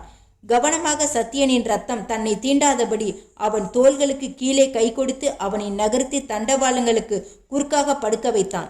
சாரி சத்யன், நீ என் வழிக்கு வரவில்லை. நான் உன் வழியை அடைத்து விட்டேன். இன்னும் சற்று நேரத்தில் ஏதாவது ஒரு எக்ஸ்பிரஸ் ரயில் உன்னை அரைத்து உன் அடையாளங்களை தண்டவாளத்தோடு தேய்த்துவிட்டு போய்விடும். Good bye. ராதிகா ஜன்னல் வழியே வெறித்து கொண்டிருந்தாள். ஹோட்டலுக்கு வெளியே இருட்டு வேகமாக பரவி கொண்டிருந்தது. அவள் பார்த்து கொண்டிருக்கும் போது பிரகாஷின் அம்பாசிடர் கார் விர் என்று உள்ளே நுழைந்து பார்க்கிங் ஏரியாவில் இடம் தேடி சொருகி கொண்டது. பிரகாஷ் மட்டும் இறங்கினான். சத்யன் எங்கே என்று யோசித்தாள். ராதிகா பரபரப்பாக நகர்ந்து அரைக்கதவை திறந்து வைத்திருக்க பிரகாஷ் நுழைந்தான். அவன் முகத்தை பார்த்ததும் ராதிகா கதவை சாத்தினாள். அவன் கையை பிடித்து கொண்டாள். பிரகாஷ், சத்யன் எங்கே? ஒரு விபத்து நடந்துவிட்டது ராதிகா. விபத்தா? பிரகாஷின் கைகளை விட்டுவிட்டு ராதிகா பின்வாங்கினாள். என்ன விபத்து? அவள் முகத்தில் பரவும் கலவரத்தை கவனித்தான் பிரகாஷ். இவளிடம் சத்யன் இறந்ததை சொன்னால் தாங்க மாட்டாள். ஹோட்டலில் காஃபி சாப்பிட்டும் என் மீது கரையாகி விட்டது. எழுந்து கழுவிக்கொள்ள போயிருந்தேன். அப்பொழுது சத்யனின் இருபுறமும் 2 ஆட்கள் வந்து நின்றார்கள். மப்டியில் இருக்கும் போலீஸ் போல இருந்தார்கள். போலீஸா? ஆம். எதையோ சொன்னார்கள். சத்யன் திமிர் கொண்டு எழுந்திருக்க அவனை இருவரும் நெருக்கி பிடித்து இழுத்து போய்விட்டார்கள். சத்யன் ஆனால் புத்திசாலி. என் பக்கம் திரும்பி பார்க்காமல் அவர்களுடன் நடந்து விட்டான். பிரகாஷ், உண்மையை சொல். உண்மைதான். சத்யனை ஏதோ பழைய குற்றத்திற்காக போலீஸ் பிடித்து போய்விட்டது. பிரகாஷ் ராதிகாவை பார்க்காமல் பேசினான். இப்போது என்ன செய்வது? ராதிகா தளர்ந்து போய் கட்டிலில் உட்கார்ந்தாள். என்ன செய்ய முடியும்? 8 மணிக்கு ரக்ஷலாவின் ஆட்கள் வருவார்கள். 30 லட்சம் தருவார்கள். வேறு ஒரு கார் தருவார்கள். நம் காரை ஓட்டிக்கொண்டு போய்விடுவார்கள். ஆளுக்கு 10 லட்சம். சத்யனின் பங்கை நாம் பத்திரமாக வைத்திருந்து அவன் ஜெயிலிலிருந்து ரிலீஸ் ஆனதும் கொடுத்துவிட போகிறோம். ராதிகா கவலையோடு ஜன்னல் வழியே வெளியே வெறிக்க ஆரம்பித்தாள். பிரகாஷின் முகத்தில் தெரிந்த ஒரு கிளி அவளை வாட்டியது. சத்யனை ஏதாவது செய்துவிட்டானா என்ன? அந்த சமயத்தில் சிகப்பு நிற காண்டசா கார் ஒன்று ஹோட்டலில் நுழைந்தது. பார்க்கிங்க்கு இடம் தேடுவது அவள் விழித்திரையில் தன்னிச்சையாக பதிவாக ராதிகா துள்ளி எழுந்தாள். பிரகாஷ், ஏன் அலறுகிறாய்? அங்கே பார், அந்த சிகப்பு காண்டசா. அதற்கென்ன, அது அது ராம்நாத் கர்பூரின் கார். வாட்? பிரகாஷ் அடி வயிற்றில் அடிபட்டவன் போல் நிமிர்ந்தான். காண்டசா கார் இடம் கிடைத்து சொருகிக் கொள்ள அதன் கதவு திறந்து அவன் இறங்கினான். பிரகாஷ். ராதிகாவின் கை பிரகாஷின் தோளில் நகம் அழிந்த பதிந்தது. அவன் பெயர் ஜோசப். ராம்நாத்தின் அடியால் மெலிதாக அழ ஆரம்பித்தாள். பிரகாஷின் முகம் வெளுத்து விட்டது. தெரிந்துதான் வந்திருப்பானா? இருக்கலாம். நாம் உடனே இந்த இடத்தை காலி செய்தாக வேண்டும். ராதிகா பரபரப்பாக அலமாரிகளை திறந்து துணிகளை அள்ளி சூட்கேஸில் திணிக்க ஆரம்பித்தாள். 8 மணிக்கு இங்கே ரஷிகலாலுடன் சந்திப்பு இருக்கிறது ராதிகா. சந்திப்பு உயிரோடு இருந்தால் தானே சந்திப்பு. ஒரு கணம் இங்கே நின்றாலும் ஆபத்து. வேறு இடத்திலிருந்து ரிக்ஷாலாலுக்கு ஃபோன் செய்வோம். ராதிகா பேசிக்கொண்டே அவசரமாக தன் சாரியை கலைத்தாள். வயிற்று பக்கம் சில துணிகளை மடித்து வைத்து பாவாடை நாடாவால் இறுக்கி கொண்டாள். அதன் மீது கனமான காட்டன் புடவையை உடுத்தினாள். தன் கூந்தலை மாற்றி நரைத்த கொண்டை விக் ஒன்றை பொருத்தி கொண்டாள். பிரகாஷ் அந்த அவசரம் தொற்றிக்கொண்டவனாக தன் தாடியை தேடி பொருத்தி கொண்டான். பேண்டை அவிழ்த்துவிட்டு ஜீன்ஸை அவசரமாக கால்களில் நுழைத்தான். கட்டளை பார்த்த ராதிகாவின் கண்கள் விரித்தன. பிரகாஷ் பாய்ந்து சத்யனின் ரிவால்வரை எடுத்து ஒலிக்க முற்பட்டு தடுமாறி பின், இப்போது பேச நேரமில்லை. ராதிகா, கிளம்பு. சத்யனை என்ன செய்தாய் பிரகாஷ்? பிரகாஷ் தேல் போல் திரும்பினான். கையை வீசினான். ராதிகாவின் கன்னத்தில் புறங்கை பறந்தது. பேசாதே என்றேன். முதலில் கிளம்பு. ராதிகாவின் கண்களில் கண்ணீர் தழும்பியது. சத்யனை என்ன செய்தார் ராட்சசா? பிரகாஷ் அவளுக்கு பதில் சொல்லாமல் பெட்டியை அள்ளிக்கொண்டு அறையை விட்டு வெளியேறினான். ராதிகா சற்று இடைவெளி விட்டு வெளியேறினாள். இடுப்பை பிடித்து கொண்டு அவள் சாய்ந்து சாய்ந்து நடந்தபோது அவள் வயிற்றில் 7 மாத கர்ப்பம் என்று சொன்னால் மகப்பேறு மருத்துவர் கூட சுலபமாய் நம்பிவிடக்கூடிய நடை. படிகளில் நிதானமாக ஒவ்வொன்றாக இறங்கினாள். ரிசப்ஷனில் நல்ல வேளை ஆள் மாறியிருந்தது. ரிஜிஸ்டரில் கையெழுத்து போட்டு பிரகாஷ் பில்லை செட்டில் செய்து கொண்டிருந்தான். கண்ணாடி கதவுகளை தள்ளி கொண்டு வரவேற்பு அறைக்கு அப்போதுதான் நுழைந்தான் ஜோசப். அவனை பார்த்ததும் ராதிகாவின் நடை தடுமாறியது.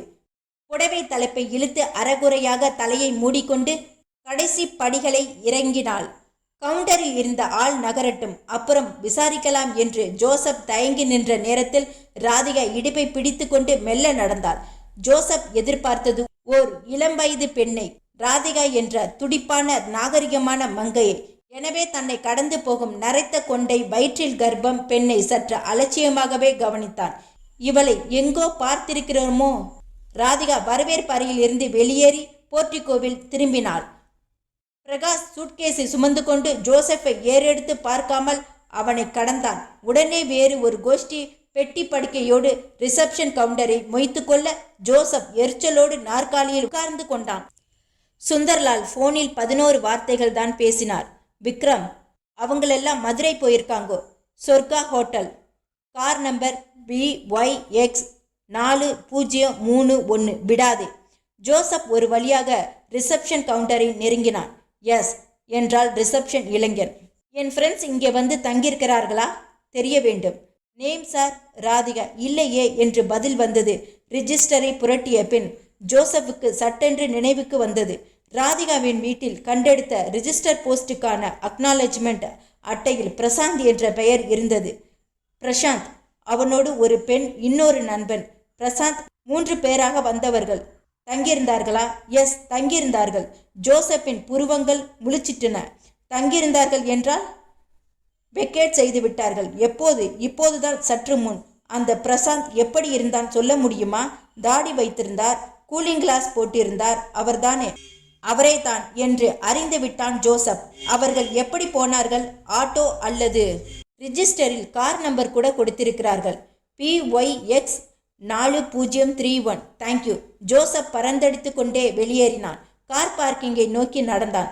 அவனை கண்டதும் காண்டசா காரின் கதவை திறந்து பிடித்த பையனின் தலையை செல்லமாக சிலுப்பினான்.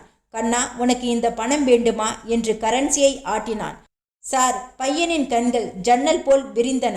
இப்பொழுது கொஞ்ச நேரம் முன்னால் PYX 4031 என்ற ஒரு கார் கிளம்பியதா? அம்பாசிடர் தானே சார்? அதில் யார் இருந்தார்கள்? ஒரு தாடி வைத்த ஆளும் கர்ப்பமான ஒரு அம்மாளும். குட். அவர்கள் எங்கே போகிறார்கள் தெரியுமா? நிறைய கேள்விகள் கேட்கிறீர்கள் சார் என்றான் பையன் கண்களில் விஷமத்துடன். பிழைக்க தெரிந்த பையன் நீ. ஜோசப் இன்னொரு கரன்சி காகிதத்தை நீட்டினான். கொடைக்கானலுக்கு எந்த டைரக்ஷனில் போனால் சீக்கிரமா போக முடியுமோ என்று கேட்டுக்கொண்டிருந்தார்கள் சார். கார் என்ன கலர்? பச்சை சார். எனக்கு என்னவோ பயமாய் இருக்கிறது பிரகாஷ். ராதிகா சீட்டில் நகர்ந்து பிரகாஷோடு தீற்றிக்கொண்டாள். டோன்ட் ஒரி என்றான் பிரகாஷ். கொடைக்கானலில் யாரும் உபயோகிக்காத ஒரு மண் ரோடு இருக்கிறது. ஒளிந்து கொள்வதற்கு ஏராளமான மரங்கள் இருக்கின்றன. ஜோவை பற்றி நிறைய கதைகள் உண்டு பிரகாஷ். அவன் இதயமில்லாதவன், கை காலை முறித்து போட யோசிக்காதவன். என்னிடம் 2 துப்பாக்கிகள் இருக்கின்றன டார்லிங். ராதிகா சற்றென்று பிரகாஷிடமிருந்து விளங்கி சுருங்கினாள். சத்யனை என்ன செய்தாய் பிரகாஷ்? பிரகாஷ் அடுத்த வளைவில் காரை ஒற்றை கையால் அனாவசியமாக திருப்பினான். கேட்காதே. கேட்டால் நான் உண்மையை சொல்ல வேண்டி வரும். உண்மையை கேட்டால் உன் இரத்த கொதிப்பு எகிறிவிடும். ஜோசப் காண்டசாவை விரட்டி கொண்டு ஹோட்டலை விட்டு வெளியேறிய 2 நிமிடங்கள் நகர்வதற்குள் ஒரு அம்பாசிடர் கார் போர்டிகோவில் பொதிந்து நின்றது. விக்ரம் இறங்கினான். ரிசப்ஷனை நோக்கி டாக் டாக் என்று நடந்தான். எக்ஸ்கியூஸ் மீ, எனக்கு என் நண்பர்கள் 3 பேர் இங்கே தங்கினார்களா என்ற விவரம் வேண்டும்.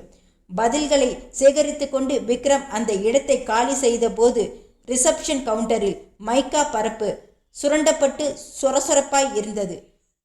கொடைக்கானல் வானத்தில் நட்சத்திரங்கள். காரின் முன் விளக்குகள் 2 வெளிச்ச ஈட்டிகளால் இருட்டை குத்தி கிழிக்க அம்பாசிடர் அந்த மண்பாதையில் குதித்து தேய்த்து சற்றே சறுக்கி முன்னேறியது.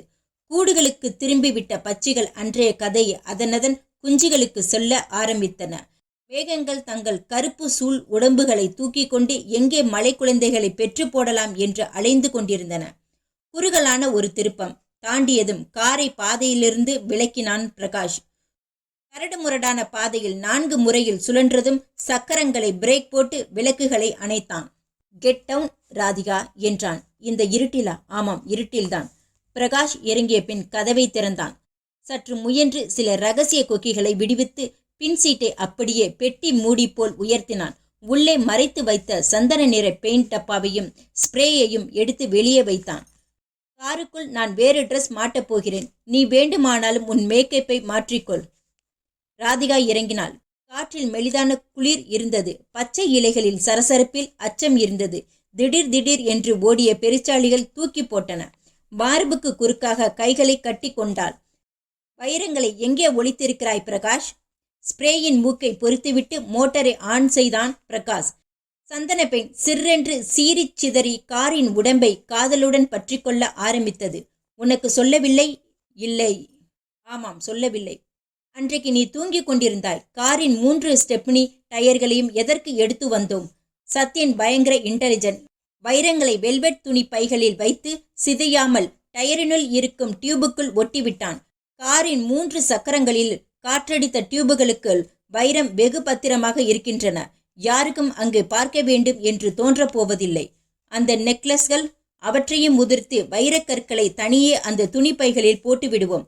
ஆனாலும் பிரகாஷ், நீ அனாவசியமாக பயப்படுகிறாய். இல்லை கண்ணா, அவசியமாகத்தான் பயப்படுகிறாள். குரலை கேட்டு இருவரும் திடுக்கிட்டு திரும்பினார்கள். ஜோ. ராதிகா வாயருகே கைகளை கொண்டு போனாள். ஜோ இடுப்பில் கைகளை ஊன்றியிருந்தான். இருட்டில் அசிங்கமாக சிரித்தான். என் பாசுக்கே துரோகம் செய்பவர்களை நான் சும்மா விடப் போவதில்லை. வைரங்கள் எங்கே என்று சொன்னாய்? பிரகாஷ் வெகு துடிப்பாக யோசித்தான். ஒரு கணம் தாமதித்தால் கூட ஜோசப்பின் கை ஓங்கிவிடும். காருக்கு பயன்படுத்தி கொண்டிருந்த ஸ்ப்ரே பெயிண்டை சற்றென்று திசை திருப்பினான். ஜோ நடப்பதை உணரும் முன் அடர்த்தியான பெயிண்ட் அவன் முகத்தில் பீச்சப்பட்டு கண்களை தாக்க அவன் கைகளை உயர்த்தி தற்காப்பு செய்ய முயற்சி செய்து தோற்று எரிச்சலின் மிகுதியால் கீழே அப்படியே சரிந்து மண்டியிட்டான். பிரகாஷ் பெயிண்டை அப்படியே கீழே போட்டு காருக்குள் பாய்ந்தான். ராதிகா என்று கத்தினான். ராதிகா சுதாரித்து காருக்குள் ஏறினாள். ஏறிய வேகத்தில் கதவை திறந்து வெளியே குதித்து ஓடினாள். பிரகாஷ் புரியாமல் அவளை பார்த்தான். அவளுடைய எண்ணம் புரிந்ததும் சிலிர்த்தான். Radhika, you are great. Radhika பாதையின் முனையில் நின்றிருந்த காண்டசாவை நெருங்கி அதன் கதவை திறந்து உள்ளே பாய்ந்தாள். அவள் எதிர்பார்த்தபடியே இக்னிஷன் சாவி அதனிடத்தில் ஊஞ்சலாடி கொண்டிருக்க அதை பிடுங்கி இருட்டில் எறிந்தாள். அம்பாசிடருக்குள் ஓடினார். ஜோசப் தன் முகத்து பெயிண்டை கைக்குட்டையால் வலித்து எடுத்து எரிச்சலோடு கண்களை திறந்து ரிவால்வரை எடுத்திருந்த போது அம்பாசிடர் கார் பாதி பச்சையும் பாதி சந்தனமுமாய் கதம்ப நிறத்தோடு அதன் சிகப்பு விளக்குகள் புள்ளியாகும் தூரத்துக்கு போய்விட்டது. விக்ரம் தன் அம்பாசிடரை வேகமாக ஓட்டி கொண்டிருந்தான்.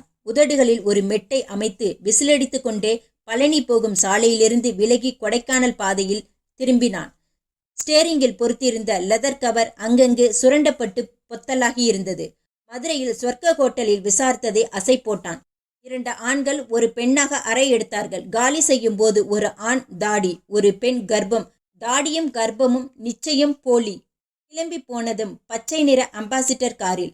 அவர்கள் கிளம்பி போன சிறிது நேரத்தில் அவர்களை பற்றி விசாரித்து கொண்டு பின்னாலேயே கிளம்பி போகிருந்த ஒரு சிகப்பு காண்டசா கார். விக்ரம் வேட்டையில் இறங்கும்போது ரொம்ப குதூகலமாக இருப்பான். அப்போது அந்த குதூகலம் வந்து அவனை தொற்றி இருந்தது. ஜோசப் தன் டார்ச்சரை அடித்து ஒவ்வொரு சதுர அடியிலையும் தேடிக்கொண்டிருந்தான். வார்த்தையில் வாய்க்கு வாய் ராதிகாவை சபித்து கொண்டிருந்தான். திடீரென்று அவன் கண்கள் பிரகாசமாயின. வளைந்து வளைந்து ஏறும் பாதையில் 2 வெளிச்ச புள்ளிகள் கொஞ்சம் கொஞ்சமாக பெரிதாகி வந்தன. எந்த வாகனம் வந்தாலும் நிறுத்தி முதலில் இங்கிருந்து கிளம்ப வேண்டும். டாக்ஸி வைத்தாவது அந்த ராதிகாவையும் அவள் காதலனையும் துரத்தி பிடிக்க வேண்டும். கைகளை வீசி வீசி நெருங்கி வரும் காரை நிறுத்த சொல்லி சைகை செய்தான். அம்பாசிடர் காரிலிருந்து விக்ரம் அந்த சிகப்பு காண்டாசாவை பார்த்து திகைத்தான். கையை வீசி நிறுத்த சொல்வது யார்? ஏதாவது ட்ரிக்கா? தன் ரிவால்வரை தொடைக்கடியில் தயாராக்கி கொண்டு காரின் வேகத்தை குறைத்தான். நிறுத்தினான். ஜோசப் ஓடி வந்தான். பிரதர், எனக்கு கொஞ்சம் லிஃப்ட் கொடுக்க முடியுமா? எங்க போக வேண்டும்?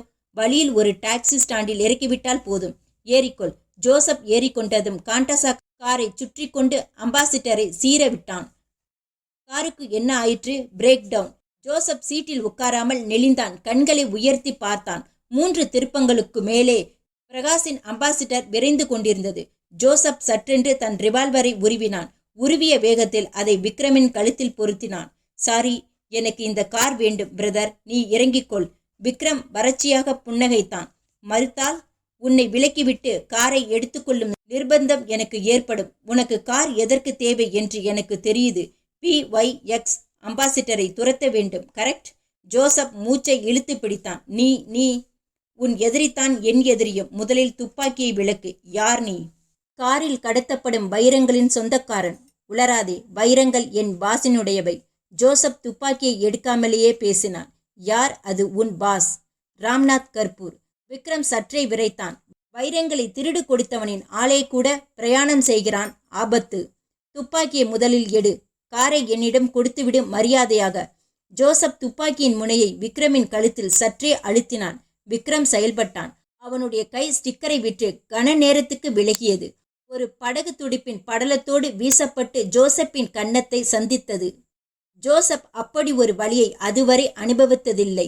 கத்தியால் வைத்து கன்னத்தில் கூரான ஆணியை இறக்குவது போல் ஒரு சொரர்.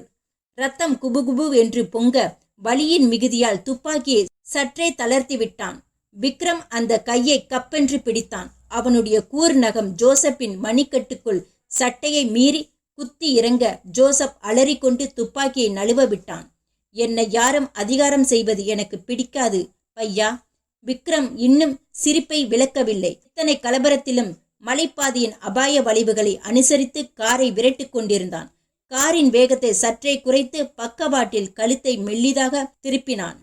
ஜோசப் ரத்தம் ஒழுகும் தன் கையை அச்சத்துடன் பார்த்து கொண்டிருக்க விக்ரம் இடது கையை மடக்கி சரளென்று நிமிர்த்தி ஜோசப்பின் விழாவில் ஒரு வெட்டு வெட்டினான்.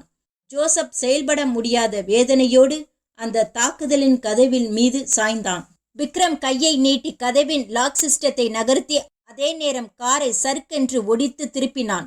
அந்த விசையில் ஜோசப் காரிலிருந்து வெளிப்பட்டு கல்சுவரில் மோதி எகிரி மரங்கள் அடர்ந்த இருட்டுக்குள் எரியப்பட்டான். விக்ரம் கதவை அறிந்து சாத்திவிட்டு காரின் வேகத்தை கூட்டினான்.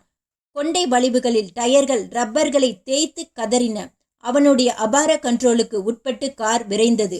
ராதிகா பிரகாஷின் தோலை பிடித்து கொண்டாள். நம்மை இன்னொரு கார் தொடர ஆரம்பித்திருக்கிறது, உளராதே. பிரகாஷ் ரத்த அழுத்தம் கூடியிருக்க தொட்டால் பற்றி கொள்வான் போலிருந்தான். காண்டசாவை தான் அம்போ என்று விட்டுவிட்டு வந்தோமே, இது காண்டசா இல்லை, அம்பாசிடர். நம்மை ஏன் தொடரப் போகிறான்? வழியோடு போகிற காராக இருக்கும். நோ, காரின் வேகத்தை பார், நிச்சயம் நம்மை குறிவைத்து வருவது போல்தான் இருக்கிறது. பிரகாஷ் காரின் சைடு கண்ணாடியில் கண்களை மேய விட்டான். அதிர்ந்தான். 100 அடி இடைவெளிக்கு பின் வந்து கொண்டிருந்த அம்பாசிடரின் வெளிச்ச பக்கவாட்டிலும் சிறிது சிதறி இருக்க அந்த வெளிச்சத்தில் டிரைவர் சீட்டில் இருந்தவனுடைய கை கதவுக்கு வெளியே நீட்டியிருந்தது தெரிந்தது. அந்த கையில் ஒரு துப்பாக்கி. அது இவர்களுடைய காரை அந்த டயர்களை குறிப்பார்த்து கொண்டிருந்தது.